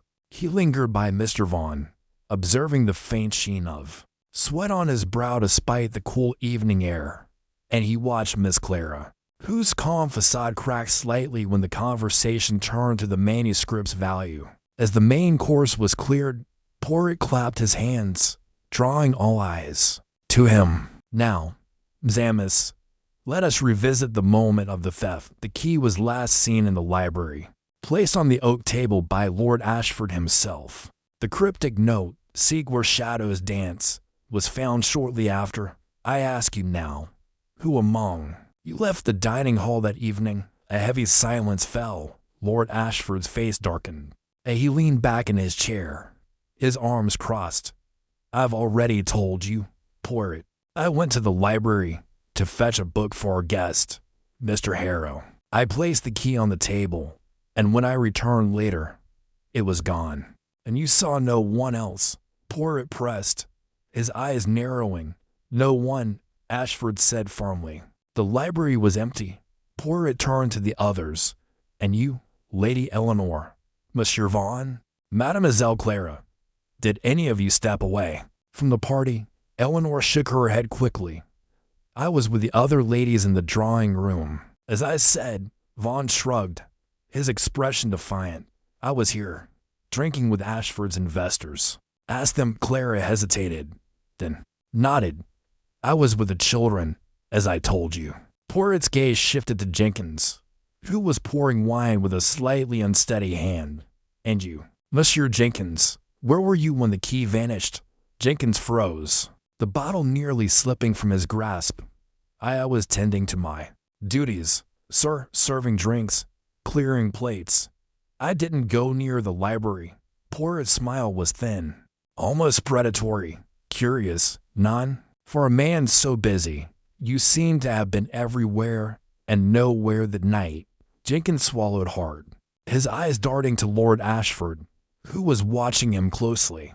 Before Poirot could press further, a sharp clatter broke the tension. Mr. Vaughan had dropped his fork, and as he bent to retrieve it, Poirot's keen eyes caught a glint of gold at his wrist cufflink, intricately embroidered with a pattern that struck a chord in Poirot's memory. Pardonnez-moi, Monsieur Vaughan, Poirot said, his voice deceptively casual. Your cufflink kit is most distinctive. May I see it more closely? Vaughan stiffened, his hand instinctively covering the cufflink. It's nothing special, he muttered. Just a trinket. Poirot stepped closer, his eyes locked on Vaughan's. A trinket, you say? Yet it bears a striking resemblance to the embroidery on a glove I found in the gazebo. A glove, I might add. That suggests a second intruder on the night of the theft. The room went still. Vaughan's face paled, and for a moment it seemed he might bolt. But Poirot's presence, calm and unyielding, held him in place. "Explain, monsieur," Poirot said softly, "and do not waste the little gray cells of Hercule Poirot with lies." Vaughan's shoulders slumped, and he sighed heavily. "All right, Poirot, you've got me. The glove is mine. I was in the gazebo that night, but I swear I didn't take the key." "Then why were you there?" Lord Ashford demanded, his voice rising. "What business did you have skulking about my estate?" Vaughan hesitated, his eyes flicking to the other guests. "I was being blackmailed," he admitted finally, his voice low. "Someone sent me a letter threatening to expose a financial deal I made years ago, a deal that wasn't entirely legal. They told me to meet them at the gazebo, said they had proof. I went, but no one showed up. I dropped the glove in my hurry to leave." Poirot's eyes gleamed with interest. "And this letter, do you have it?" Vaughan shook his head. "I burned it. I didn't want anyone to find it." "Convenient," Lady Eleanor muttered, her tone dripping with disdain. Poirot raised a hand for silence. "Convenient, perhaps, but not conclusive. The glove, it tells us something, non? It tells us that Monsieur Vaughan was drawn to the gazebo, just as the key was drawn from the library. A pattern emerges, a dance of motives orchestrated by one who knows the secrets of this house." He turned to the table, his gaze sweeping over the guests. "The key is but a piece of the puzzle. The manuscript it protects is the true prize, and someone here knows more than they admit. I propose we adjourn to the library, where the shadows dance, and see what else they reveal." The guests rose reluctantly, their faces a mix of fear, anger, and curiosity. Poirot led the way, his steps measured, his mind racing. The library was as he had left it, the oak table polished to a shine, the chandelier casting its flickering light across the room, the floorboard with its tiny scratch still in place. But something new caught his eye, a faint smudge on the edge of the table. Barely visible in the dim light, Poirot knelt, examining the smudge with a magnifying glass he produced from his pocket. It was wax, a pale residue that suggested something had been pressed against the table. He straightened, his mind piecing together the clues. The wax, the glove, the cryptic note all pointed to a plan more intricate than a simple theft. As the guests gathered around, Poirot's attention was drawn to a small, ornate box on a shelf, half hidden behind a row of leather-bound books. He opened it carefully, revealing a folded piece of paper. The guests leaned forward, their breaths held as Poirot unfolded it. The paper bore a single line, written in elegant script: "The truth lies where time tolls." Poirot's eyes sparkled with realization. "The clock tower," he said softly. "The next act of this drama awaits us there." The guests exchanged uneasy glances, but Poirot was already moving, his cane tapping lightly on the floor as he led the way. The clock tower loomed at the edge of the estate, its ancient stone walls shrouded in ivy, its single bell silent in the night. As they climbed the narrow spiral staircase, the air grew colder, the scent of dust and age filling their lungs. Poirot's mind was alight with possibilities, each step bringing him closer to the truth dot at the top. The clock's gears loomed large, their slow, steady ticks echoing in the confined space. Poirot's eyes scanned the room, settling on a loose brick in the wall. He pressed it gently, and it gave way, revealing a small hollow. Inside was a wax impression of a key, the sapphire-encrusted key, unmistakable in its intricate design. A gasp rippled through the group. Lord Ashford stepped forward, his face pale. "Is that a mold, monsieur?" Poirot said, holding up the wax impression. Someone intended to create a duplicate of the key.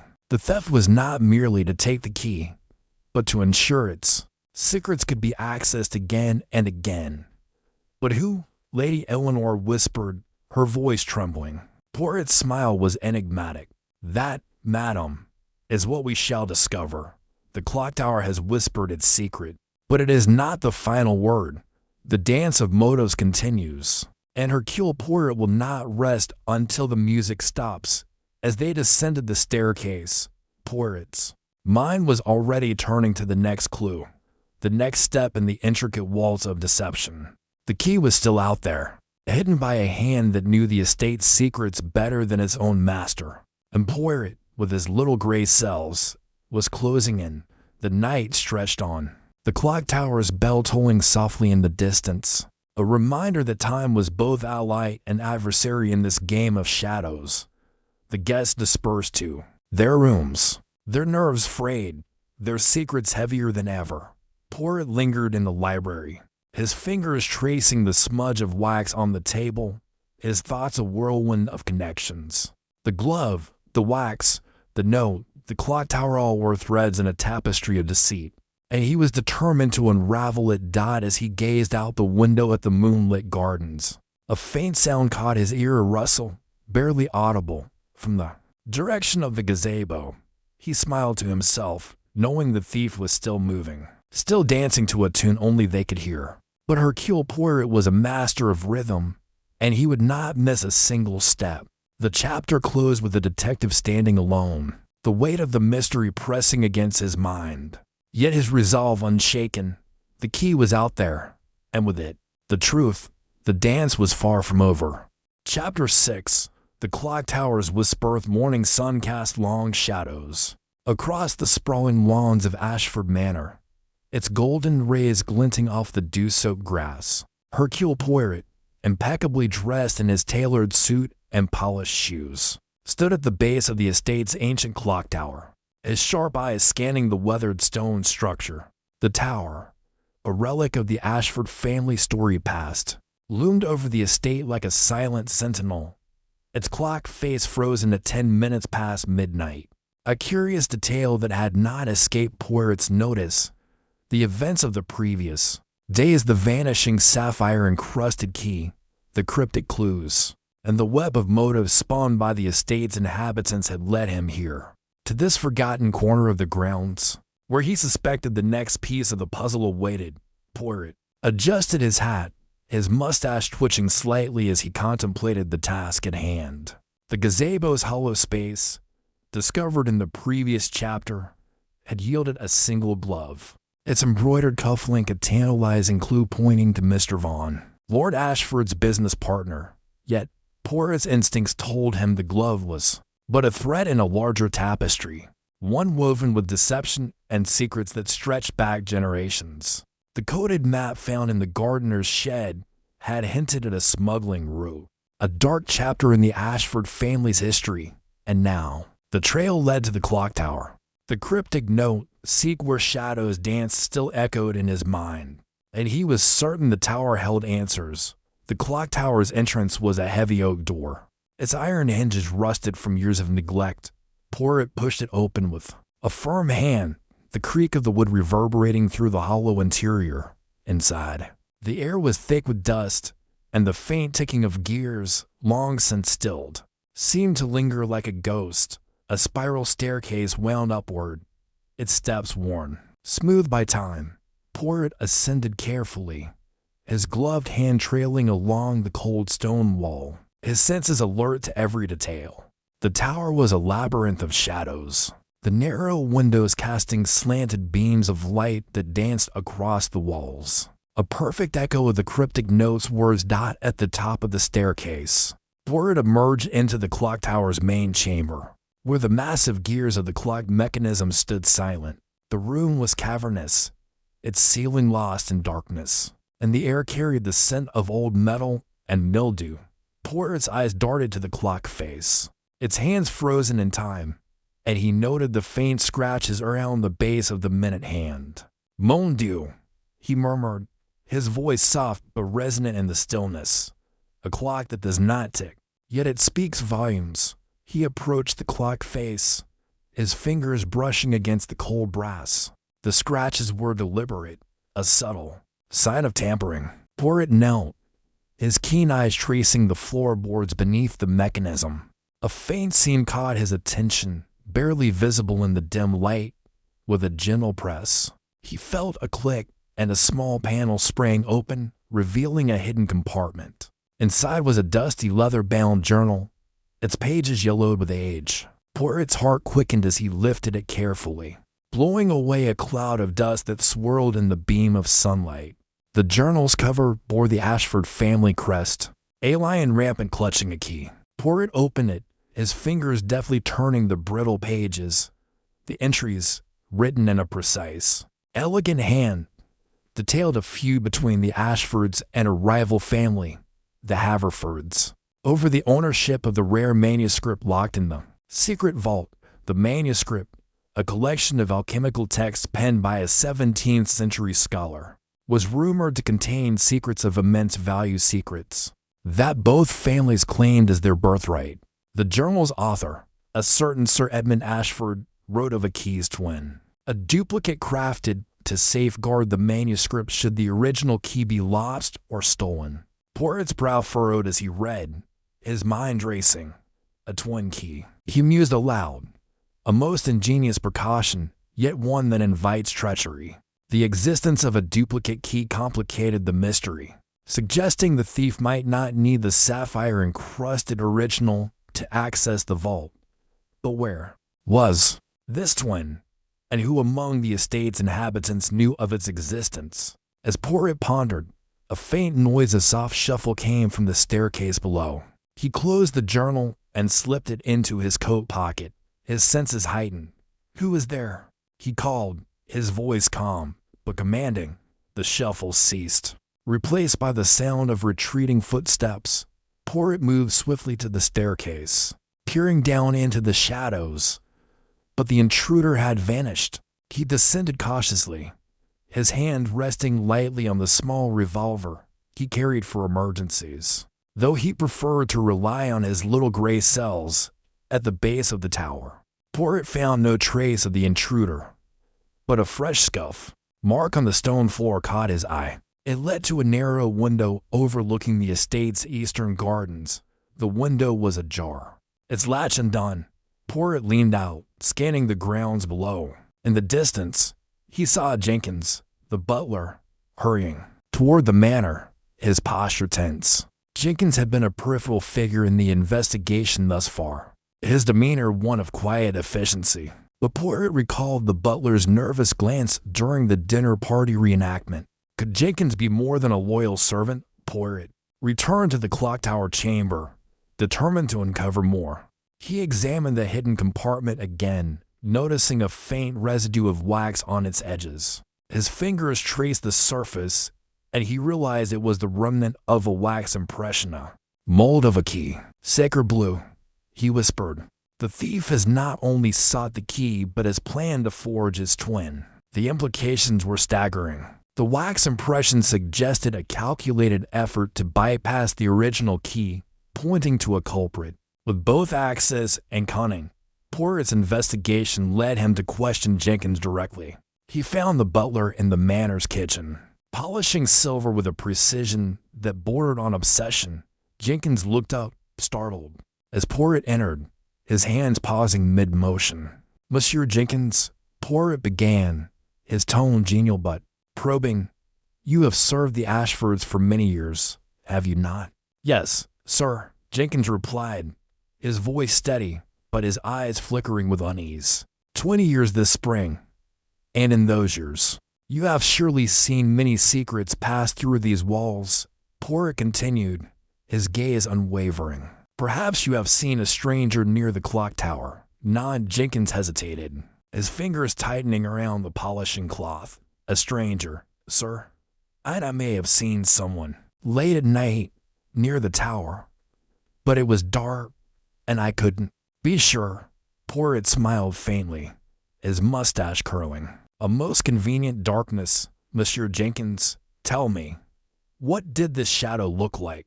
Jenkins faltered, his story unraveling under Poirot's scrutiny. He admitted to seeing a figure cloaked in a dark coat, moving stealthily near the clock tower. 2 nights prior, the figure had carried a small lantern, its light flickering briefly before disappearing.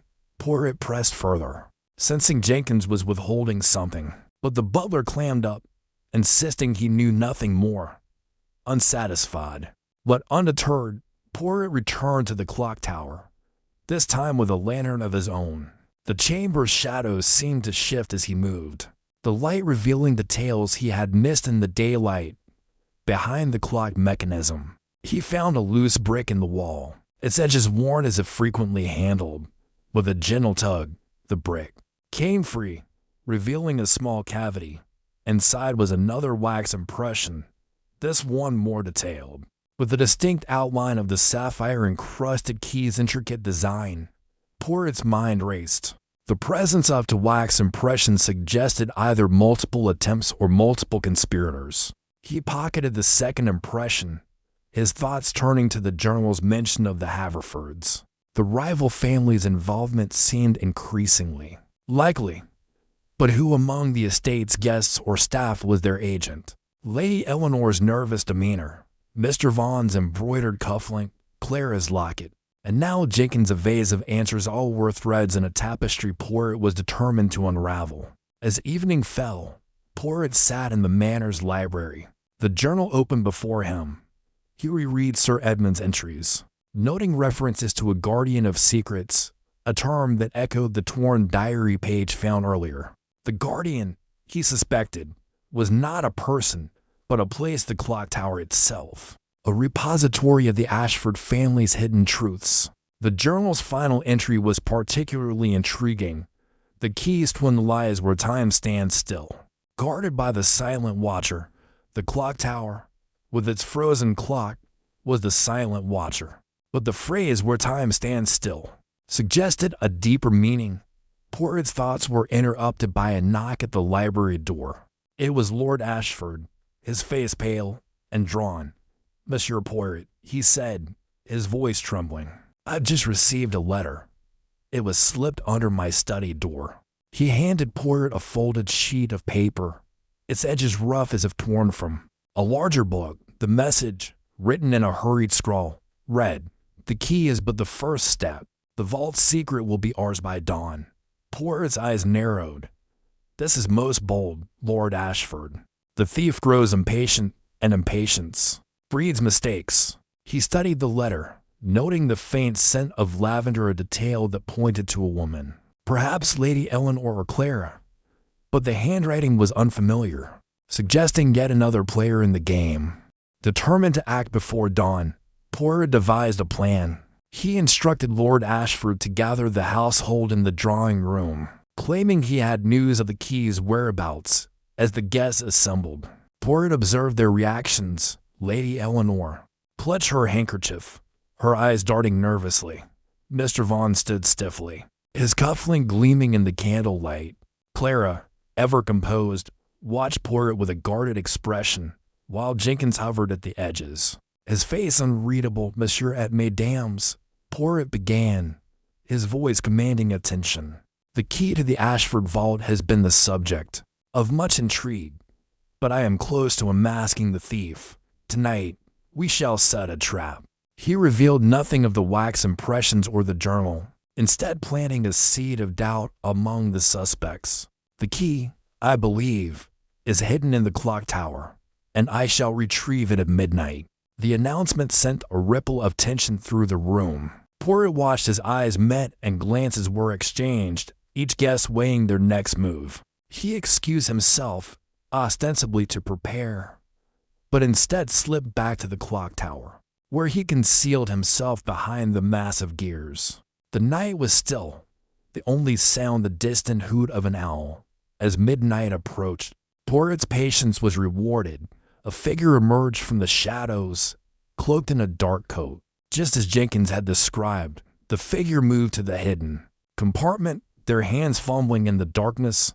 Poirot stepped forward, his lantern casting a bright beam. "Bonsoir," he said, his voice cutting through the silence. The figure froze, then turned, revealing a face obscured by a scarf.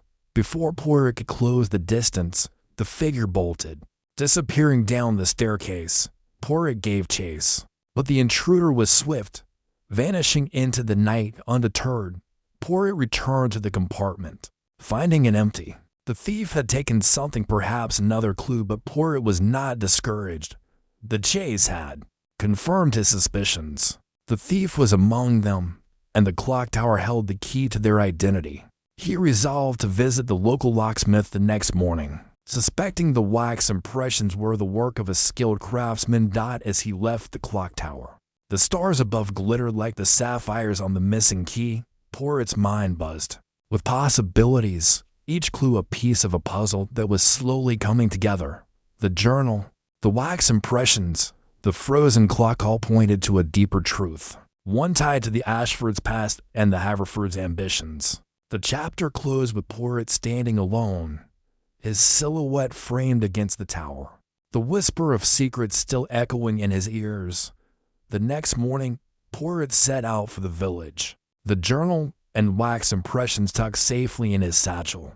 The locksmith, a grizzled man named Mr. Grayson, worked in a cluttered shop filled with keys and tools.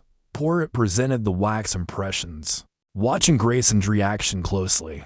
The locksmith's eyes widened, but he quickly masked his surprise. "These are fine impressions," Grayson said, his voice cautious, made with care. "But I've not seen their like." Poirot leaned forward, his gaze piercing. "Monsieur Grayson, you are a man of skill, and such skill does not go unnoticed. Tell me, who commissioned these impressions?" Grayson hesitated, then sighed. "A woman came to me, claiming to be Lady Eleanor. She paid well and asked no questions. Said it was for a family heirloom, to replace a lost key."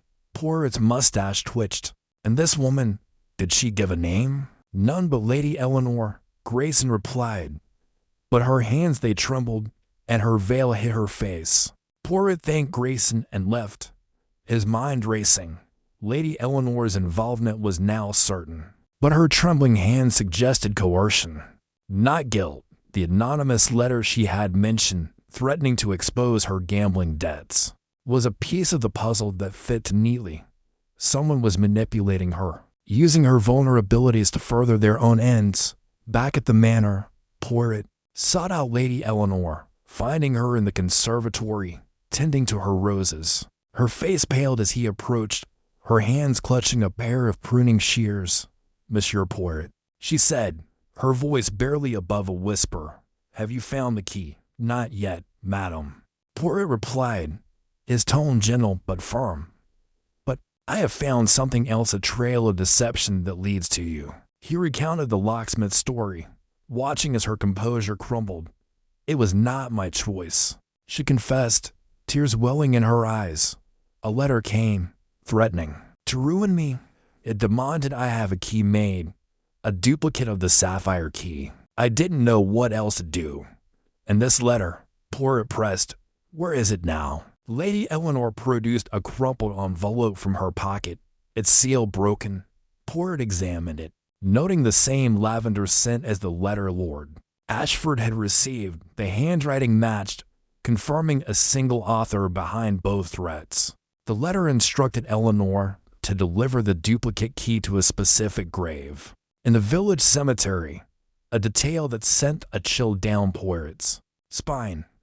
Determined to follow the lead, Poirot made his way to the cemetery, a quiet, moss-covered place where the Ashfords' ancestors lay buried. The grave in question belonged to a certain Margaret Haverford, a name that sent a jolt through Poirot's memory. The journal had mentioned the Haverfords' claim to the manuscript, and now their presence was undeniable. He searched the grave, his fingers brushing against the cold stone until he found a loose slab. Beneath it was a small metal box, locked but light. Poirot opened it with a hairpin, revealing a single sheet of paper riddle written in the same hurried scrawl. "The key lies where time stands still." Poirot's eyes gleamed. The riddle echoed the journal's words, pointing back to the clock tower or perhaps beyond it. He recalled the frozen clock, its hands moving, and a sudden realization struck him. "Time stands still," he murmured, "not in the tower, but where time itself is preserved." His thoughts turned to the estate's frozen lake, a place where the passage of seasons was halted and winter's grip died as night fell. Poirot prepared to investigate the lake, but not before one final sweep of the clock tower. He returned to the chamber, his lantern casting long shadows. This time, he noticed a faint inscription on the clock's brass frame. Barely visible in the dim light, To the guardian of secrets, time is but a mirror. The words were cryptic, but they reinforced Poirot's suspicion that the lake held the next clue. The chapter drew to a close with Poirot standing at the edge of the frozen lake, its surface glinting under the moonlight. The riddle, the journal, the wax impressions all pointed to this moment. He knew the thief was close, their identity just out of reach. But the lake held the promise of revelation. As he stepped onto the ice, his breath visible in the cold air, Poirot felt the weight of the mystery pressing down, yet his resolve was unshaken. The key, or its twin, was near, and with it, the truth would be unlocked. Chapter 7. The twins trail. Hercule Poirot sat in the dimly lit parlor of the Ashford estate, his small, meticulous hands folded neatly in his lap, his mustache impeccably trimmed, and his gray eyes gleaming with the quiet intensity of a man unraveling a puzzle. The morning sun filtered through heavy velvet curtains, casting long, golden stripes across the oak-paneled walls. The air was thick with the scent of polished wood and the faint, lingering aroma of last night's dinner, a feast that had been overshadowed by the mystery of the vanished sapphire-encrusted key. The wax impression found in the clock tower weighed heavily on Poirot's mind, a clue that pointed not only to the key's potential duplication, but to a deeper, more intricate web of deception. The clock on the mantelpiece ticked softly, each second a reminder of time's relentless march. Poirot's thoughts, however, were far from the present moment. They danced across the clues he had gathered, the cryptic note beneath the chandelier, the muddy footprint outside the library, the coded map in the gardener's shed, and now, the wax impression of the key hidden behind a loose brick in the clock tower. Each piece was a thread in a tapestry, and Poirot was determined to weave them together. The key, he knew, was more than a mere object. It was a symbol of trust, of legacy, and of secrets the Ashford family had guarded for generations. He rose from the armchair, his movements precise, and adjusted his waistcoat before stepping toward the window. The estate's sprawling grounds stretched before him, a labyrinth of manicured hedges, rose gardens, and the distant gazebo that had yielded yet another clue. The wax impression suggested someone had attempted to forge a duplicate key, a revelation that shifted the investigation's focus. Who had the skill, the motive, and the opportunity to commission such a forgery, and why? The answer, Poirot suspected, lay not within the estate's walls but in the nearby village of Ashford Vale, where a locksmith might hold the next piece of the puzzle. Poirot summoned Jenkins, the butler, whose stiff posture and averted gaze betrayed a man burdened by secrets. "Jenkins," Poirot said, his voice calm, but laced with authority, "you will arrange for a car to take me to the village. I have business with a certain craftsman, and you will ensure that no one is informed of my destination. Is that clear?" Jenkins nodded, his Adam's apple bobbing nervously. "Yes, Monsieur Poirot." At once, as the car wound through the narrow lanes of Ashford Vale, Poirot's mind churned. The village was a quaint cluster of stone cottages, their thatched roofs glistening with morning dew. The blacksmith's forge glowed faintly in the distance.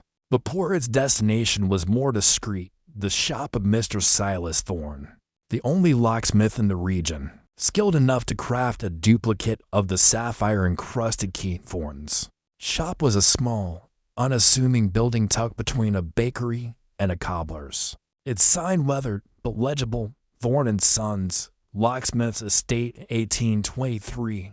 Poirot stepped inside, the bell above the door jingling softly. The shop was cluttered with tools, keys, and half-finished locks, the air heavy with the metallic tang of iron and oil.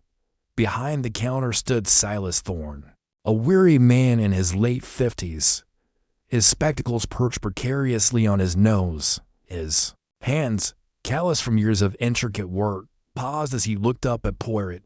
"Monsieur Thorne," Poirot began, his tone polite but firm, "I am Hercule Poirot, and I have come to discuss a matter of great delicacy. A key, to be precise, a key of exquisite design, encrusted with sapphires, belonging to the Ashford family Thorne's expression remained impassive, but Poirot noted the slight tightening of his jaw. "I don't know anything about that, sir," Thorne said, returning to his work. "I make keys, sure, but nothing so grand." Poirot smiled, a small, knowing curve of his lips. "Come now, Monsieur Thorne, the little gray cells, they do not lie. A wax impression of this key was found, and you are the only man in Ashford veiled with the skill to turn such an impression into a duplicate.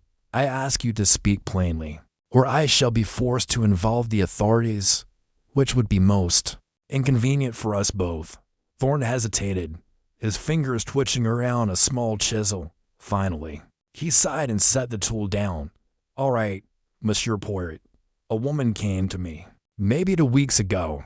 She brought a wax impression and asked for a key to be made. Said it was for a family heirloom, a lockbox or some such, paid well, in cash, and didn't give her name." Poirot's eyes narrowed. "Describe this woman. Dark hair, tall, elegant like she belonged in a manor, not my shop, wore a veil, so I didn't see her face clearly, but her voice cultured with a hint of urgency. She said the key was for a personal matter and swore me to secrecy." Poirot leaned forward, his voice soft but piercing. "And did you make this key, Monsieur Thorne?" Thorne nodded reluctantly. "I did. Took me 3 days. The design was intricate, and the sapphires well. I used glass, of course, but I matched the shape perfectly. She collected it last week, and you did not think to question her motives?" Poirot asked, his tone carrying a faint rebuke. Thorne shrugged. "I'm a locksmith, not a detective. She paid. I delivered. That's the way of it." Poirot straightened, his mind racing. A woman, elegant and secretive, commissioning a duplicate key. The description could fit Lady Eleanor, Lord Ashford's sister, whose nervous demeanor and gambling debts made her a prime suspect. But Poirot's instincts told him the truth was not so simple. The Ashford estate was a nest of secrets, and this woman, whether Eleanor or another, might be a pawn in a larger game. "Merci, Monsieur Thorne," Poirot said, tipping his hat. "You have been most helpful, but I must warn you if this woman returns, or if you hear anything further, you will inform me at once. The consequences of silence could be severe." Thorne nodded, his face pale. Poirot left the shop, the bell jingling behind him, and stepped into the crisp morning air. The village bustled quietly, merchants calling out their wares, children darting through the streets, but Poirot's focus was singular. The duplicate key was out there, in the hands of someone who knew its value, and the wax impression suggested premeditation. A plan set in motion long before the dinner party where the key had vanished. Back at the estate, Poirot sought out Lady Eleanor. She was in the conservatory, tending to a collection of orchids, her hands trembling slightly as she clipped a wilted leaf. Her auburn hair was swept into a loose bun, and her green eyes flickered with unease as Poirot approached. "Lady Eleanor," he said, bowing slightly, "a moment of your time, if you please." She set down her shears, her movements deliberate. "Of course, Monsieur Poirot. How may I assist you?"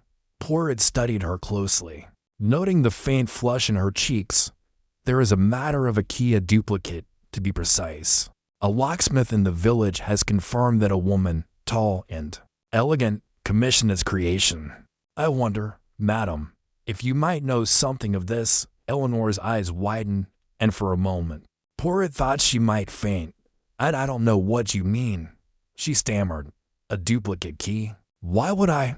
Poirot raised a hand, silencing her. "Madam, the little gray cells, they observe your distress. It speaks louder than your words. If you are innocent, then tell me the truth. If you are not, then know that Hercule Poirot will uncover it, with or without your cooperation." Eleanor's composure crumbled. She sank onto a wrought iron bench, her hands twisting in her lap. "I didn't steal the key, Monsieur Poirot. I swear it. But I received a letter a month ago. It demanded I help procure a duplicate, or my gambling debts would be exposed to Reginald. I couldn't bear the shame." The letter instructed me to take the key to the village, to leave it in a specific place for someone to collect. I did as they asked, but I didn't know what they planned. Poirot's expression softened, but his eyes remained sharp. "This letter, madam, do you still have it?" Eleanor nodded, her voice barely a whisper. "It's in my room, hidden in a jewelry box. Fetch it at once," Poirot said, "and tell no one of this conversation." As Eleanor hurried away, Poirot paced the conservatory, his mind piecing together the fragments. The letter suggested blackmail, a tactic as old as crime itself. But who was the puppet master? The Haverfords, the rival family mentioned in the clock tower's journal, were an obvious suspect. Yet the muddy footprint, the coded map, and the glove in the gazebo pointed to multiple actors, each playing a role in a carefully orchestrated scheme. Eleanor returned, her face pale, and handed Poirot a folded piece of parchment. The paper was thick, expensive, and bore no signature. The message was written in a precise, looping script: "Deliver the key to the oak tree by the cemetery gate at midnight, 1 weekends. Fail, and your debts will be the talk of London. Tell no one, or the consequences will be dire." Poirot read the letter twice, committing every detail to memory. "This oak tree," he said. "You delivered the key there?" Eleanor nodded. "I wrapped it in cloth and placed it in a hollow at the base of the tree. When I returned the next day, it was gone, and you did not see who took it." "No," she whispered. "I was too frightened to stay." Poirot tucked the letter into his pocket. "Merci, madam. You have done well to tell me this. Now, you will speak of it to no one, not even your brother. The little gray cells, they are at work, and the truth, it will soon be revealed." Leaving Eleanor in the conservatory, Poirot made his way to the cemetery. A short walk from the estate, the graveyard was ancient, its headstones weathered and moss-covered, the air heavy with the scent of damp earth. The oak tree stood at the gate, its gnarled branches casting long shadows in the afternoon light. Poirot examined the base, finding the hollow Eleanor had described. It was empty, save for a few dead leaves, but the ground nearby was disturbed, as if recently dug. Kneeling, Poirot brushed away the soil, his gloved hands moving with precision. Beneath the earth, he found a small wooden box, its surface scarred and weathered. Inside was a single sheet of paper, folded tightly. Poirot unfolded it, revealing another riddle. "The key lies where time stands still." The words sent a shiver through Poirot. Time stands still, a poetic phrase, but one that demanded interpretation. He considered the estate's many clocks, the frozen gears of the clock tower, the stillness of the library where the key had vanished. But his instincts drew him elsewhere, to a place where time itself seemed to pause. The estate's frozen lake, its surface a mirror of ice that reflected the unchanging sky. Poirot returned to the manor, his mind ablaze with possibilities. The lake was a bold hiding place, one that required cunning and audacity. If the key or its duplicate was hidden there, it would explain the thief's confidence that it would remain undiscovered. But the riddle also suggested a deeper truth. The key was not merely a physical object, but a metaphor for unlocking the Ashford family secrets. That evening, Poirot gathered the household in the drawing room, his presence commanding silence. Lord Ashford, Lady Eleanor, Miss Clara, Mr. Vaughan, Jenkins, and even the gardener, Mr. Harrow, sat in a tense semicircle. Poirot stood before the fireplace, the flames casting flickering shadows across his face. "Mzamis," he began, his voice steady. "The mystery of the lost key grows ever more complex. A duplicate has been made, commissioned by a woman under the shadow of blackmail. A riddle points us to a place where time stands still, and yet the truth remains elusive. I ask you now to consider, what is it that you hide? For the little gray cells, they see all, and no secret can remain buried forever." The room was silent, save for the crackling of the fire. Poirot's gaze swept over the faces before him, each one a mask of guilt, fear, or defiance. The key, he knew, was close, perhaps closer than anyone realized, but the riddle's meaning gnawed at him. Where time stands still, the frozen lake beckoned, but so too did the possibility of misdirection, a tactic the thief had employed with masterful skill. As the household dispersed, Poirot lingered by the window, staring out at the darkened grounds. The lake glimmered faintly under the moonlight, its surface unbroken, serene.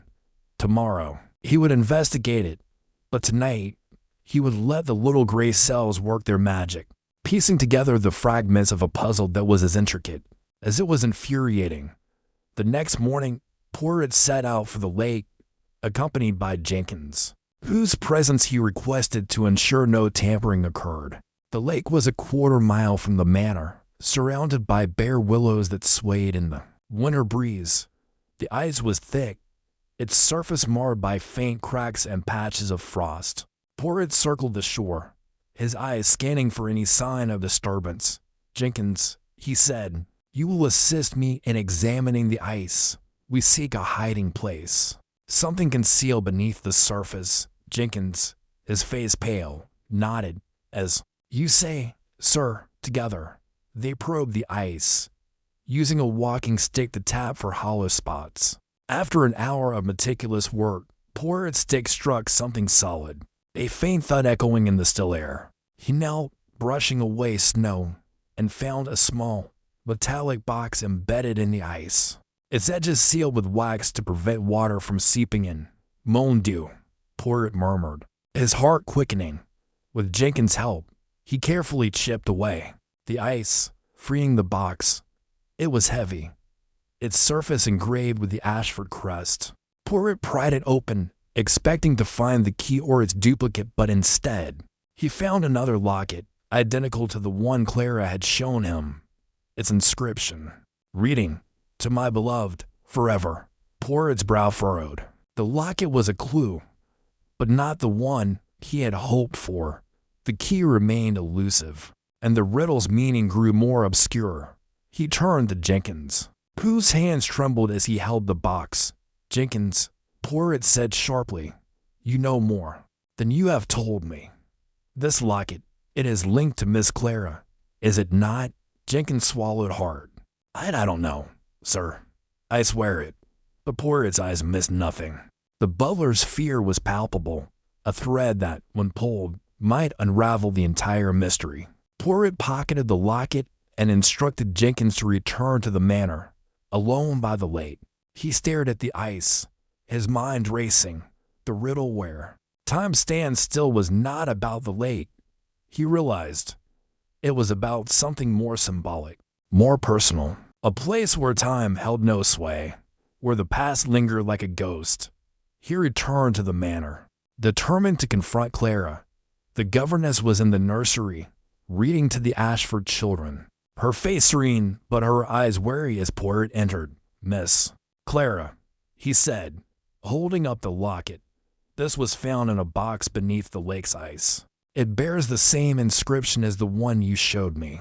I think it is time you told me the truth about your connection to the Haverfords and to this key." Clara's face paled, but she dismissed the children with a gentle smile before turning to Poirot.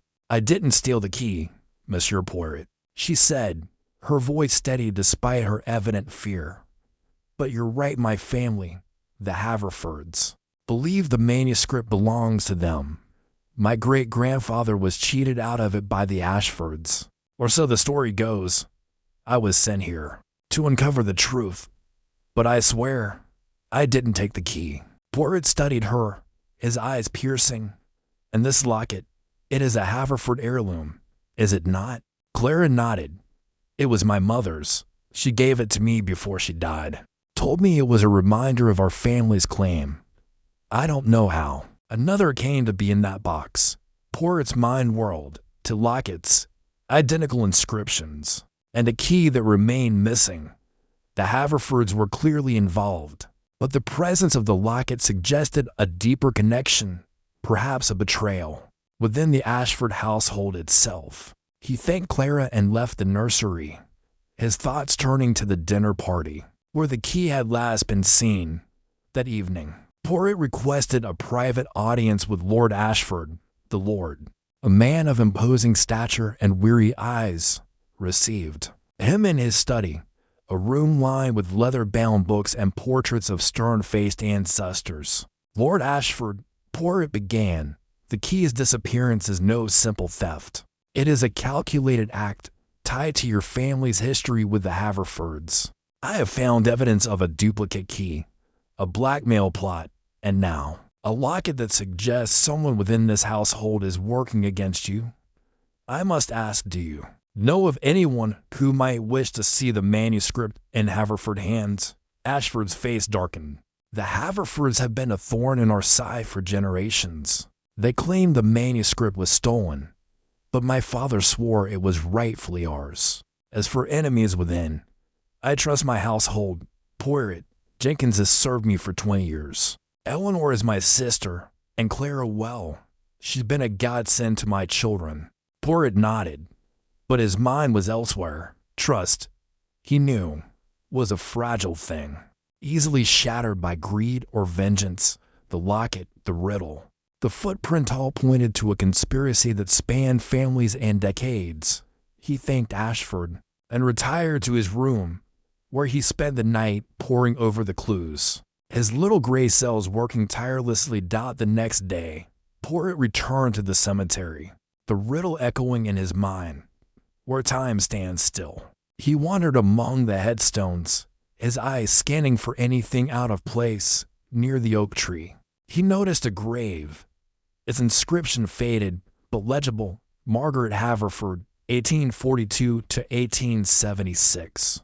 Beloved mother, forever still. The word still caught his attention. He knelt, examining the grave, and found a faint seam in the stone, as if it had been recently disturbed. With a small tool from his pocket, he pried open a hidden compartment, revealing a small, velvet-lined box. Inside was a note, written in the same looping script as Eleanor's letter. The key is closer than you think. Look to the heart of the manor. Poirot's pulse quickened.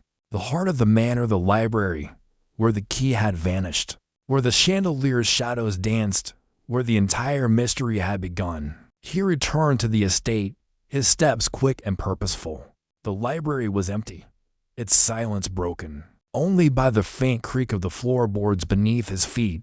He stood beneath the chandelier, its crystals glinting in the afternoon light, and considered the riddle once more. The heart of the manor, the library, was the intellectual heart. But there was another possibility: the hearth, the literal heart of the home. Poirot crossed to the fireplace, its marble surround carved with intricate vines. He ran his fingers along the edges, searching for a hidden catch. A faint click rewarded his efforts, and a small panel slid open, revealing a compartment just large enough to hold a key dot, but the compartment was empty. Poirot's lips pressed into a thin line. The thief was clever, always one step ahead. But the empty compartment was a clue in itself. It confirmed that the key had been moved. Perhaps recently. Perhaps by someone who knew Poirot was closing in. He stepped back, his eyes sweeping the room, and noticed a faint scuff mark on the rug, leading to a bookshelf. Chapter 8. The frozen cold winter morning dawned crisp and unyielding over the Ashford estate, the air sharp with a bite of frost. Hercule Poirot stood at the edge of the frozen lake, his breath forming delicate clouds that dissipated into the chill. His gloved hands were clasped behind his back, his eyes fixed on the glassy surface that stretched before him, reflecting the skeletal branches of the surrounding trees. The riddle from the cemetery, the key lies where time stands, still had led him here, to this silent, frozen expanse where the world seemed to pause, caught in an eternal moment of icy stillness. The lake, he mused, was a fitting metaphor for the case itself, a surface that concealed depths, a mystery that demanded precision to unravel. Poirot's polished boots crunched softly on the frost-dusted grass as he surveyed the scene.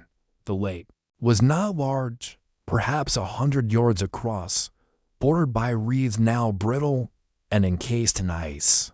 Beyond it, the estate's garden sloped upward toward the grand house, its windows glinting like watchful eyes.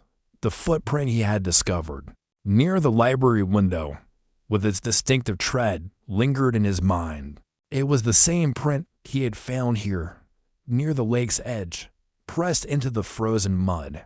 The connection was undeniable, yet the identity of its owner remained elusive.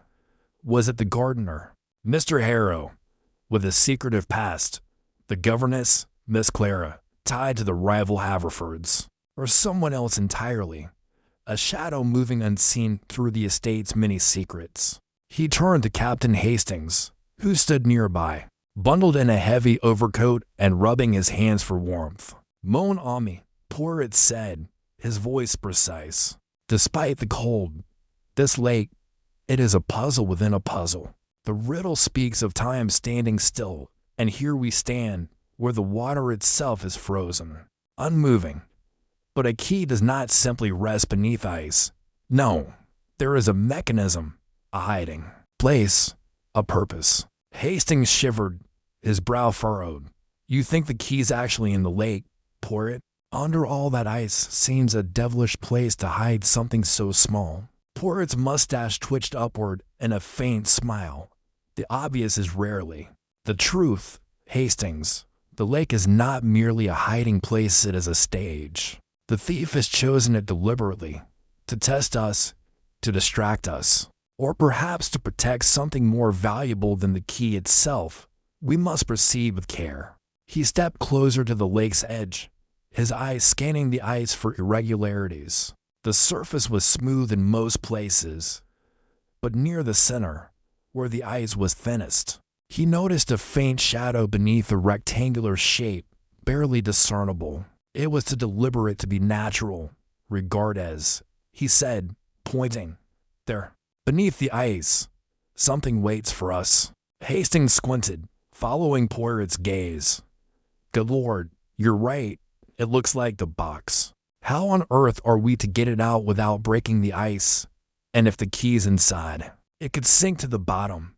Poirot nodded, his mind already racing through possibilities. "The thief is clever, Hastings. This is no simple hiding place. The box is likely rigged, designed to sink or be destroyed if we are not precise. We must think as the thief thinks, methodically, deviously." He turned to the small group that had gathered behind them. Lord Reginald Ashford, his face taut with worry, Lady Eleanor, her eyes darting nervously, and Miss Clara, the governess, whose pale face betrayed a flicker of fear. Mr. Harrow, the gardener, stood slightly apart, his hands shoved deep into his pockets, his expression unreadable. Jenkins, the butler, had remained at the house, claiming duties, but Poirot noted his absence with interest. Each of them, he knew, held a piece of the puzzle. Whether they realized it or not, Lord Ashford, Poirot said, turning to the estate's owner, "Do you have tools, perhaps a saw, or an axe that might allow us to cut through the ice with precision? We must retrieve the box without disturbing its contents." Ashford nodded, his voice clipped. "Of course, Poirot, I'll have." The groundskeeper fetched something at once. He gestured to a young man nearby, who hurried off toward the estate's sheds. While they waited, Poirot paced the lake's edge, his mind piecing together the clues, the riddle, the footprint. The wax impression of the key found in the clock tower hall pointed to a calculated plan. The thief had not merely stolen the sapphire-encrusted key. They had orchestrated a series of misdirections, each clue leading to another, like a trail of breadcrumbs through a labyrinth. The cemetery box with its riddle had been a bold move, suggesting confidence, perhaps arrogance, but the lake was different. It was remote, exposed, and dangerous. Why here? Why risk the key in such a precarious place?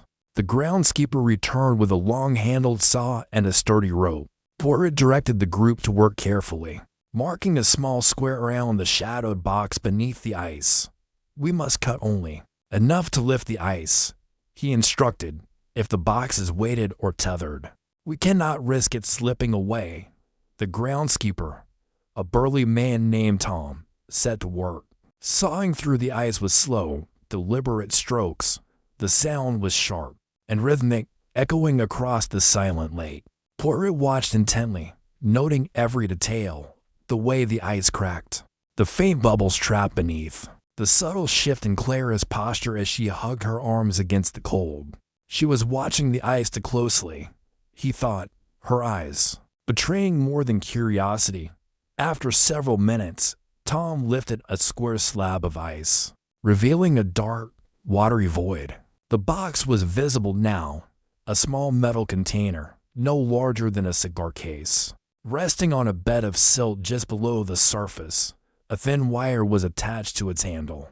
Trailing downward into the depths, Poirot's eyes narrowed. As I suspected, he murmured, "Trap.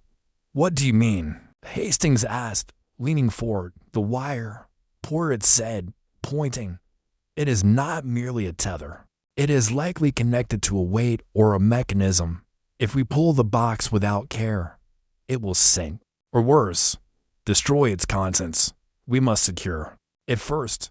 He instructed Tom to tie the rope around the box carefully, ensuring the wire remained taut. With painstaking precision, they eased the box upward, the wire trailing behind like a venomous snake. When it finally rested on the bank, Poirot knelt beside it, examining the wire's end. It was attached to a small lead weight designed to pull the box deeper if disturbed. "Very clever," he said softly. The thief anticipated pursuit. The box was locked, its surface etched with a faint crest, a lion and a rose, the Haverford family's emblem. Poirot's lips tightened. Clara's locket, found in the gazebo, bore the same crest. He glanced at her, but she avoided his gaze, her fingers twisting the hem of her scarf.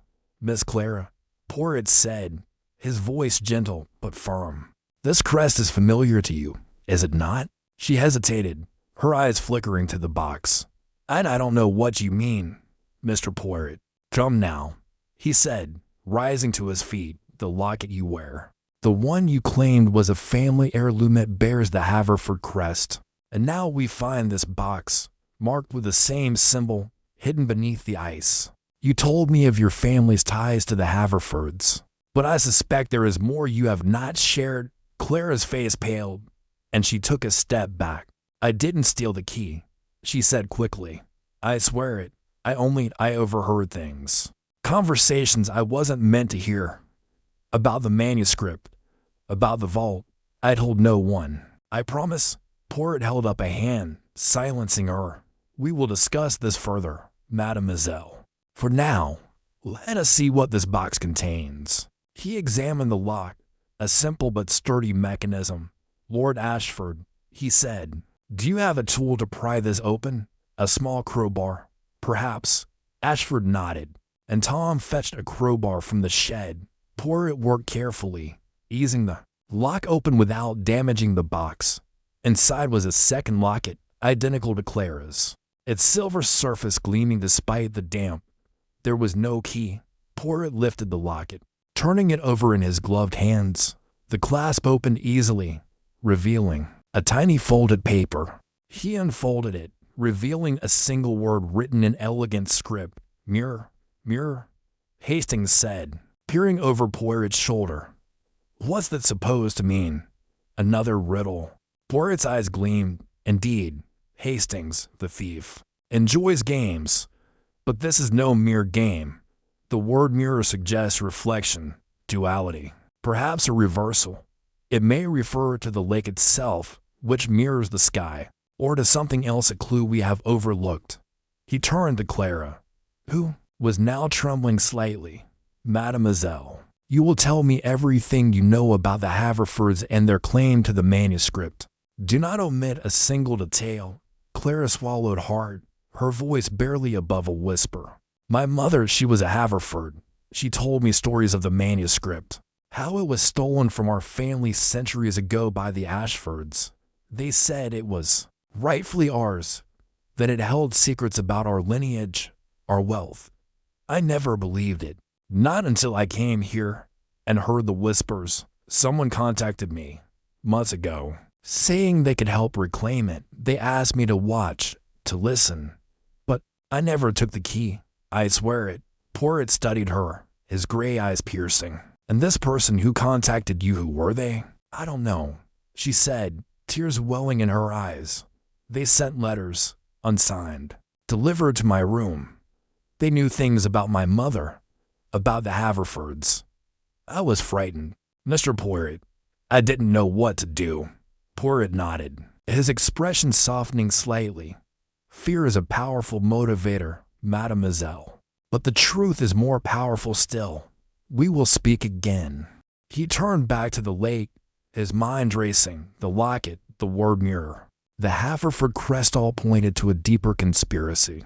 The footprint near the lake matched the one from the library, confirming that the thief had been here.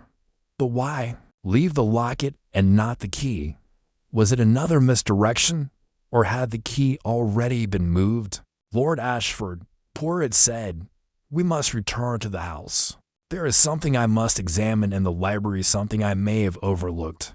As they walked back, Poirot's thoughts turned to the chandelier, where the cryptic note had first led him. The scratch on the floor, the flickering light, perhaps the mirror referred to the chandelier's crystals, which reflected light like 1,000 tiny mirrors. Or perhaps it was simpler, a literal mirror in the library, one he had not yet considered. The library was as grand as ever, its shelves heavy with leather-bound volumes, its air thick with the scent of old paper. Poirot moved to the large gilt-framed mirror above the fireplace, its surface slightly clouded with age.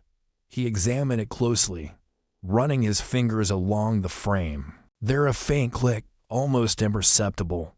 The mirror swung forward, revealing a small recess in the wall. Inside was a velvet pouch, and within it, a single sapphire, identical to those on the missing key. "Good heavens," Hastings exclaimed.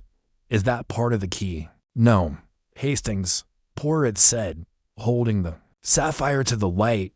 "It is a message. The thief has dismantled the key, scattering its pieces to confuse us. This sapphire is one of many. I suspect the key itself remains hidden, but we are closer now." He turned to the group, his voice calm, but commanding. "The thief is among us, or has an ally here. This sapphire was placed deliberately, knowing we would find it. They wish us to believe the key is lost. But I, Hercule Poirot, am not so easily deceived." As the group dispersed, Poirot lingered in the library, his eyes scanning the shelves. The word mirror echoed in his mind. There was another mirror, he realized, in the dining room, where the dinner party had taken place. He made a mental note to examine it next. But as he stepped into the hallway, a flicker of movement caught his eye, a figure, cloaked in shadow, slipping through the garden door. He moved quickly, his heart racing.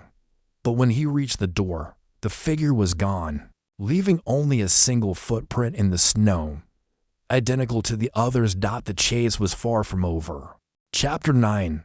The masquerade unravelled. The grand ballroom of Ashford Manor shimmered under the glow of a dozen crystal chandeliers, their prisms scattering light like 1,000 tiny stars.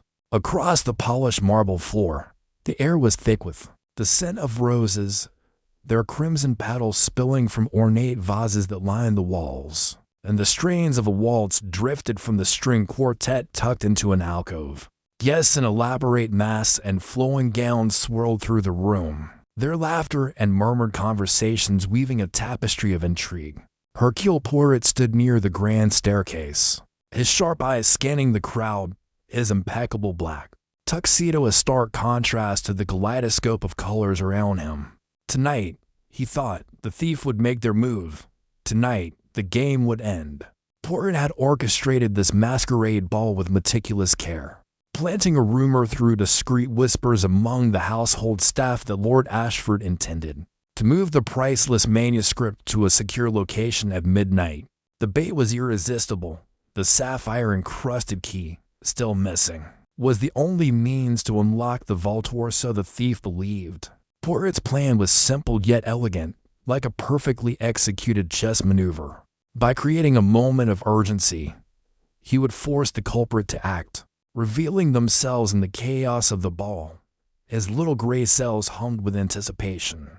piecing together the fragments of clues gathered over the past days: the cryptic note, the muddy footprint, the coded map, the wax impression, and the submerged locket by the frozen lake. Each was a thread in the intricate web of deception spun by the thief. The ballroom was a sea of masked faces, each guest a potential suspect. Lord Reginald Ashford, resplendent in a gold-trimmed mask resembling a lion's mane, stood near the refreshment table, his hearty laugh belying the tension Poirot knew he felt. Lady Eleanor, her delicate features hidden behind a silver filigree mask, glided through the crowd, her nervous glances betraying her unease.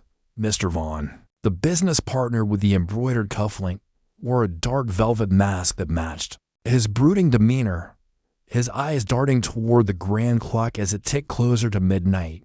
Miss Clara, the governess with ties to the rival Haverford family, moved gracefully in a sapphire blue gown, her mask adorned with peacock feathers, her expression unreadable. And then there was Jenkins, the butler, his stern face partially obscured by a plain black mask, his movements stiff as he oversaw the servants weaving through the crowd with trays of champagne.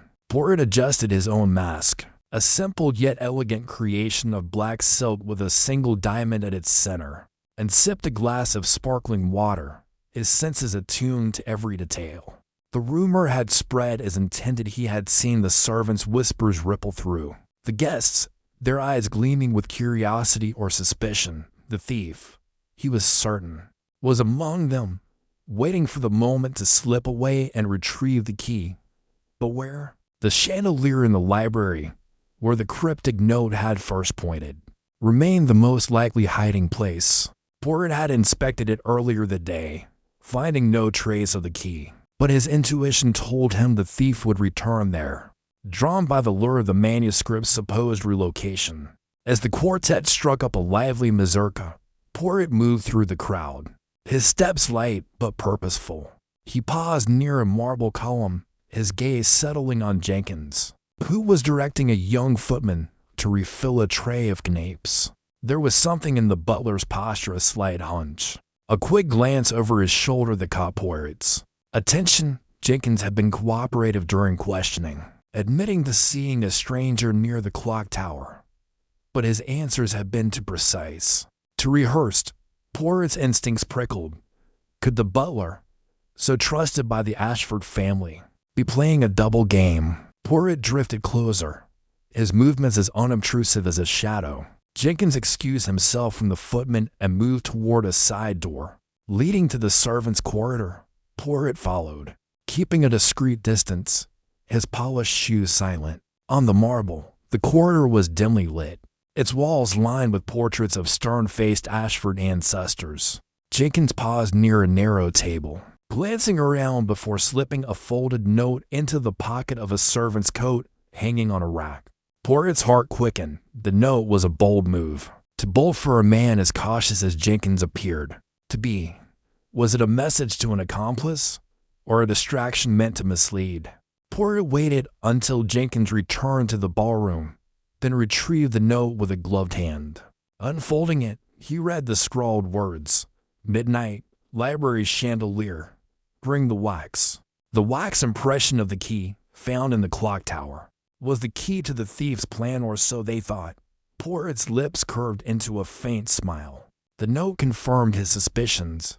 The thief believed the key was still hidden in the chandelier, and they intended to retrieve it tonight. But who was the note meant for? And why risk passing it so openly? Returning to the ballroom, Poirot scanned the crowd anew. The clock showed 10 minutes to midnight, and the atmosphere had grown electric. The guests' chatter tinged with anticipation. Poirot spotted Miss Clara near the French doors leading to the terrace, her peacock mask glinting as she whispered to a tall figure in a crimson cloak. The figure's mask, a grotesque depiction of a raven, concealed their identity, but their posture was familiar to familiar. Poirot's mind raced through the catalogue of suspects. The crimson cloak was new, not worn by any guest he had observed earlier. An outsider, perhaps, or a guest in disguise. Poirot approached, his demeanor casual, but his eyes locked on the pair. As he drew near, Clara noticed him and froze, her hand tightening on the arm of the crimson-cloaked figure. "Monsieur Poirot," she said, her voice steady despite the flicker of panic in her eyes. "Enjoying the ball immensely." "Mademoiselle," Poirot replied, bowing slightly. "The masks, they add such mystery, do they not? One never knows who hides behind them." His gaze shifted to the raven-masked figure. "Who remained silent, and your companion?" "A new arrival, perhaps." The figure inclined their head, their voice low and deliberately vague. "A friend of the family, monsieur. I prefer to keep my dance card unlisted." Poirot's smile was polite but razor-sharp. A wise choice in such intriguing company. "But tell me, do you find the library as enchanting as the ballroom? I hear the chandelier there casts the most fascinating shadows." The figure stiffened, almost imperceptibly. But Poirot's trained eye caught the telltale sign. Clara's smile faltered, and she excused herself, claiming a need to check on the children. The crimson-cloaked figure lingered a moment longer, then melted into the crowd. Poirot made a mental note. The raven mask was no ordinary guest. They knew something, perhaps everything. As the clock struck 11:30, Poirot positioned himself near the library's entrance, a shadowed alcove where he could observe without being seen. The ballroom's revelry continued, but a few guests began to drift toward the quieter wings of the manor, their masks giving them a false sense of anonymity. Poirot's attention was drawn to a figure in a silver mask, Mr. Vaughan, recognizable by his distinctive cufflink, now gleaming under the chandelier's light. Vaughan moved with purpose toward the library, glancing over his shoulder as if expecting to be followed. Poirot slipped into the library after him, his steps silent on the thick Persian rug. The room was dark, save for the moonlight streaming through the tall windows and the faint glow of a single lamp. Vaughan stood beneath the chandelier, his hands fumbling with the ornate base, where a cluster of crystal prisms dangled. Poirot cleared his throat softly, and Vaughan spun around, his mask askew, revealing a flash of panic. "Monsieur Vaughan," Poirot said, stepping into the light. "The chandelier, it fascinates you, not? Or perhaps it is what you believe lies within it." Vaughan's jaw tightened, but he recovered quickly, adjusting his mask. "Just admiring the craftsmanship, Poirot, nothing more." "Admiration is a curious thing," Poirot mused, circling the chandelier. "It can lead one to unwise actions, such as searching for a key that may or may not be here." Vaughan's eyes narrowed. "You're fishing, Poirot. You've got nothing." "Au contraire," Poirot said, producing the note from his pocket. "This I found in the servants' corridor. A most careless oversight for a thief or their accomplice." Vaughan's face paled, but before he could respond, a creak echoed from the far side of the library. Poirot's head snapped toward the sound, his hand tightening on his cane. A figure emerged from the shadows, the crimson-cloaked raven, their mask glinting ominously. In their hand was a small velvet pouch, and Poirot's heart leapt. "The key. Stay where you are, monsieur," Poirot said, his voice calm but commanding. "The game, it is over." The figure hesitated, then laughed a low, mocking sound. "You're clever, Poirot, but not clever enough." They darted toward the window, but Poirot was faster, his cane sweeping out to hook the figure's ankle. They stumbled, the pouch falling to the floor with a soft thud. Vaughan lunged for it, but Poirot was already there, scooping it up and opening it to reveal the sapphire-encrusted key, its gems catching the moonlight. The raven-masked figure tore off their mask, revealing a face Poirot had not expected. Mr. Harrow, the gardener, his weathered features twisted with defiance. "You can't prove anything." Harrow spat. "That key's mine by right. The Haverfords were cheated out of the manuscript centuries ago." Poirot's eyes gleamed. "A noble cause, perhaps, but your methods, they lack finesse. You bribed Jenkins to steal the key, did you not? And when he failed to deliver, you took matters into your own hands." Harrow's silence was answer enough. Poirot turned to Vaughn, who stood frozen, his mask now discarded. And you, Monsieur Vaughn, played your part. The glove, the cufflink, they betrayed your involvement. You were blackmailed. Yes, but you also saw profit in the manuscripts. Theft? Vaughn's shoulders slumped. I had no choice. The Haverfords, they have leverage. Debts I couldn't pay. Poirot nodded, his mind assembling the final pieces. Jenkins, summoned by a footman, appeared at the library door, his face ashen, as Poirot recounted his role as a reluctant accomplice, bribed by Harrow to pass the note and steal the key. But the vault, Poirot revealed, was empty of fact he had suspected since discovering the hollowed-out book in the library. The manuscript had never been at risk, but the key's theft had exposed the Haverford heir's desperation. Died as the clock struck midnight. Poirot handed the key to Lord Ashford, who had entered the library with a contingent of footmen. Harrow was restrained, his protests fading as the truth sank in. The manuscript, Poirot explained, was safe in his possession, hidden in a locked case he carried. The masquerade had served its purpose, unraveling the web of deceit. The ball continued, oblivious to the drama in the library, but Poirot felt a quiet satisfaction. The case was not yet closed. There were details to confirm, statements to take, but the key was recovered, and the thief unmasked. As he stepped back into the ballroom, the music swelling around him, Poirot allowed himself a small smile.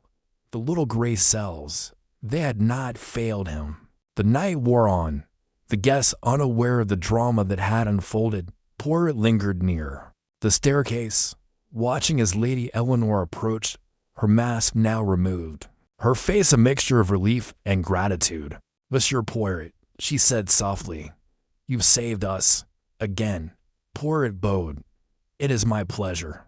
Madam, the truth. It is like a fine wine, it reveals itself in time. As the guests danced into the early hours, Poirot slipped away, his mind already turning to the final revelation that awaited the manuscript's true hiding place. The Haverford's centuries-old grudge and the intricate dance of motives would come to light in the morning. For now, the masquerade was over, and Hercule Poirot had triumphed once more. Chapter 10. The final revelation. The grand library of Ashford Manor stood bathed in the soft glow of its chandeliers, their crystal prisms casting a kaleidoscope of light across the polished mahogany shelves. The room, vast and imposing, was a testament to the Ashford family storied legacy, its walls lined with leather-bound tomes that whispered of centuries past. Tonight, however, the library was not merely a repository of knowledge, but a stage for resolution, where Hercule Poirot, the diminutive detective with the impeccable mustache, would unravel the tangled threads of the mystery that had gripped the estate for days. The air was thick with anticipation, the scent of old books mingling with the faint perfume of the assembled guests, each of whom stood or sat in a semicircle, their faces a mixture of curiosity, dread, and defiance. Poirot stood at the center, his small frame commanding the room with an authority that belied his stature. His green eyes, sharp as cut emeralds, surveyed the gathering. Lord Reginald Ashford, his brow furrowed with worry, Lady Eleanor, clutching a handkerchief, her eyes darting nervously, Miss Clara, the governess, her posture rigid with unspoken secrets, Mr. Vaughn, the business partner, his jaw set in defiance, Jenkins, the butler, whose usual composure was marred by a faint sheen of sweat, Mr. Harrow, the gardener, standing awkwardly at the edge, his hands clasped tightly, and a handful of other guests, minor players in the drama, yet each potentially complicit in the theft of the sapphire-encrusted key. The key itself, now recovered from the chandelier's base, lay on a velvet cushion atop a small table beside Poirot, its gems glinting under the light, a silent witness to the unfolding denouement. Zamus, Poirot began, his voice clear and deliberate, cutting through the murmurs like a knife through silk. We're gathered here to bring to light the truth behind the disappearance of the Ashford family, as most cherished heirloom, the sapphire-encrusted key. But, as you shall see, This is not merely a tale of a stolen trinket, none. It is a story of deception, of hidden motives, and of a legacy that has stirred the hearts of many to greed and treachery. He paused, letting his words settle, his gaze sweeping the room to gauge reactions. Lord Ashford shifted uncomfortably in his chair, while Lady Eleanor's handkerchief twisted tighter in her hands. Mr. Vaughan's eyes narrowed, and Jenkins's fingers twitched. Poirot's lips curved into a slight, knowing smile. "Let us begin," he continued. "With the night of the dinner party, when the key vanished from this very library, a note was left, seek where shadows dance, a clue that led us to the chandelier, where the key was ultimately found. But this was no simple theft, no impulsive act. The key, Mzamis, was but a piece in a far grander puzzle, one that stretches back through the annals of the Ashford family and their rivals, the Haverfords." He stepped toward the table, lifting the key delicately between his fingers, its sapphires catching the light. "This key, we were told, unlocks a secret vault containing a rare manuscript, a manuscript of such value that it has inspired envy and betrayal. But I, Hercule Poirot, have learned that not all is as it seems. The vault, when open, was empty. Why, you may ask? Because the manuscript was never there." A gasp rippled through the room. Lord Ashford's eyes widened, and he half rose from his seat. "What do you mean, Poirot? The manuscript is the heart of our family's legacy." Poirot raised a hand, silencing him. "Patience, Lord Ashford. All will be revealed. The manuscript, you see, was hidden not in a vault, but in a far more ingenious place, a place where none would think to look. To understand this, we must first unravel the motives and actions of those present." He turned to Lady Eleanor, whose face paled under his scrutiny. "Lady Eleanor, you have been most distressed throughout this affair. Your nervous demeanor, your reluctance to speak fully, these things did not escape the little gray cells of Hercule Poirot. You told me of a shadowy figure near the library window, and later, you confessed to receiving a letter, demanding the key in exchange for silence about your gambling debts. This letter, it was a tool of coercion, was it not?" Eleanor nodded, her voice barely a whisper. "Yes, Mr. Poirot. I was terrified. The letter threatened to ruin me, to expose my shame to Reginald and the family. And so," Poirot continued, "you were manipulated into aiding the thief, though you did not steal the key yourself. But who sent this letter? Who knew of your debts? We shall return to that." He pivoted to Mr. Harrow, the gardener, whose rough hands fidgeted under Poirot's gaze. "Mr. Harrow, your footprints led me to you, and your shed revealed a coded map pointing to the gazebo. You claimed to be pruning roses the night of the theft, but your alibi faltered. Your connection to a scandal in the Ashford family's past suggested a motive, perhaps revenge, or a desire to reclaim what you believed was owed.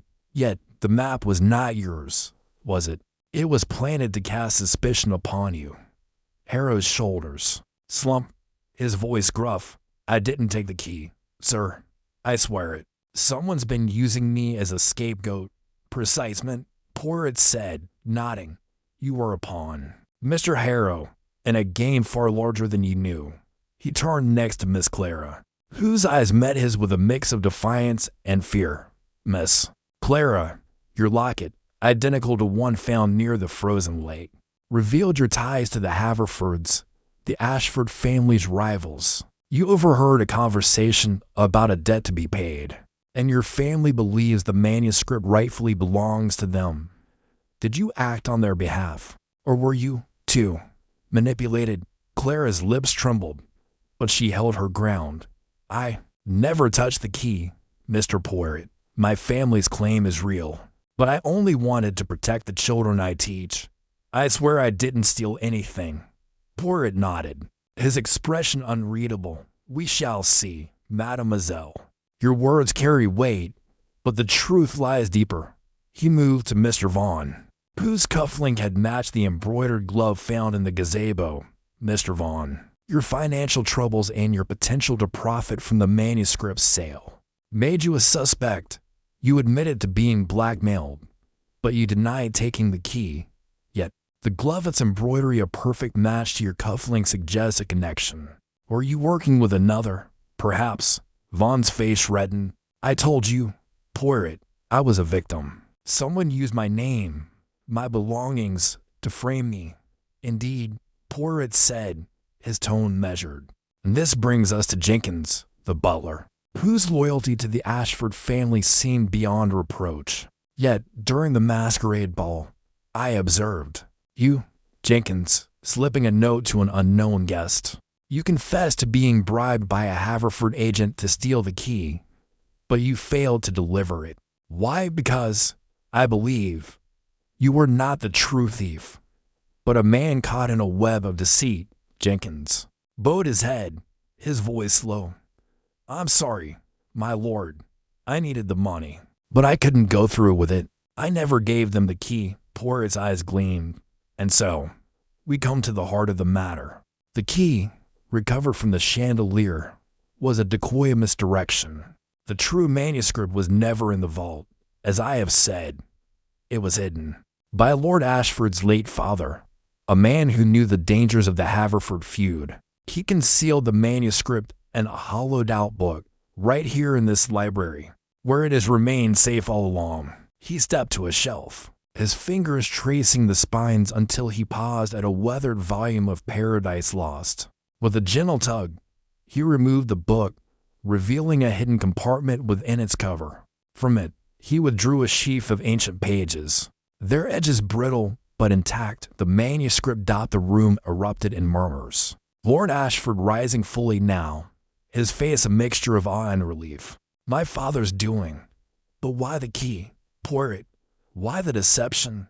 Poirot smiled. Your father, Lord Ashford, was a clever man. He knew the Haverfords would stop at nothing to claim the manuscript. The key, the vault, these were bait, designed to expose any who sought to steal it. And they did. The true thief, Mzamis, is among us. Disguised as a guest, a Haverford heir, who orchestrated this entire charade. He turned, his gaze locking onto a figure at the edge of the circle. Young woman, introduced as Miss Beatrice Langley, a distant cousin invited to the dinner party. Her face, pale beneath her powdered makeup, betrayed a flicker of fear. Miss Langley, Poirot said, his voice soft but unyielding, or should I say, Miss Beatrice Haverford. You are the granddaughter of Sir Edmund Haverford, are you not? Your family's claim to the manuscript drove you to infiltrate this estate, to manipulate Lady Eleanor, to plant the map in Harrow's shed, to bribe Jenkins, and to leave the glove and the wax impression to mislead. You posed as Lady Eleanor to commission the duplicate key, and you hid the true key in the chandelier, believing it would lead you to the vault. But you did not count on the little gray cells of Hercule Poirot. Beatrice's composure crumbled, her hands trembling. You have no proof, she whispered, but her voice lacked conviction. Oh, but I do, Poirot said, producing a small envelope from his pocket.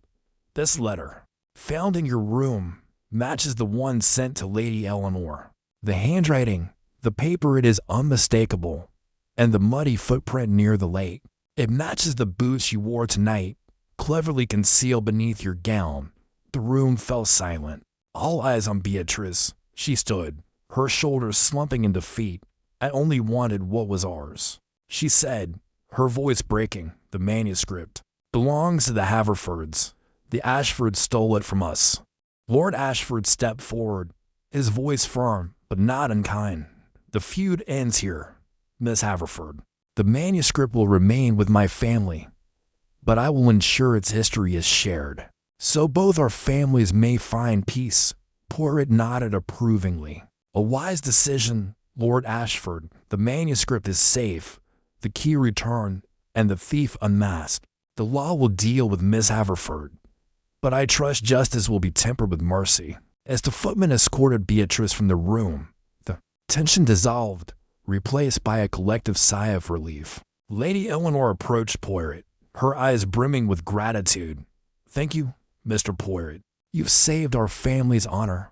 Poirot bowed slightly. It is the work of the little gray cells. Madam, they see what others do not.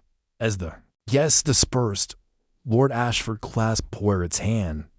You've done more than solve a theft, Poirot. You've given us closure. Name your reward. Poirot's eyes twinkled. A good cup of tisane, perhaps, and the satisfaction of a puzzle well solved. The following morning, Poirot stood at the manor's gates, his suitcase packed, his coat immaculate. The sun rose over the estate, casting long shadows across the lawn. He took a final look at Ashford Manor, its grandeur undimmed by the secrets it had held. With the tip of his hat, he stepped into the waiting car, his mind already turning to the next mystery, the next challenge for the little gray cells. As the car rolled away, Poirot mused on the power of misdirection, how a single key, a single note, could obscure the truth, yet reveal it to those who knew where to look. The case of the lost key was closed, but the world, he knew, was full of shadows waiting to dance.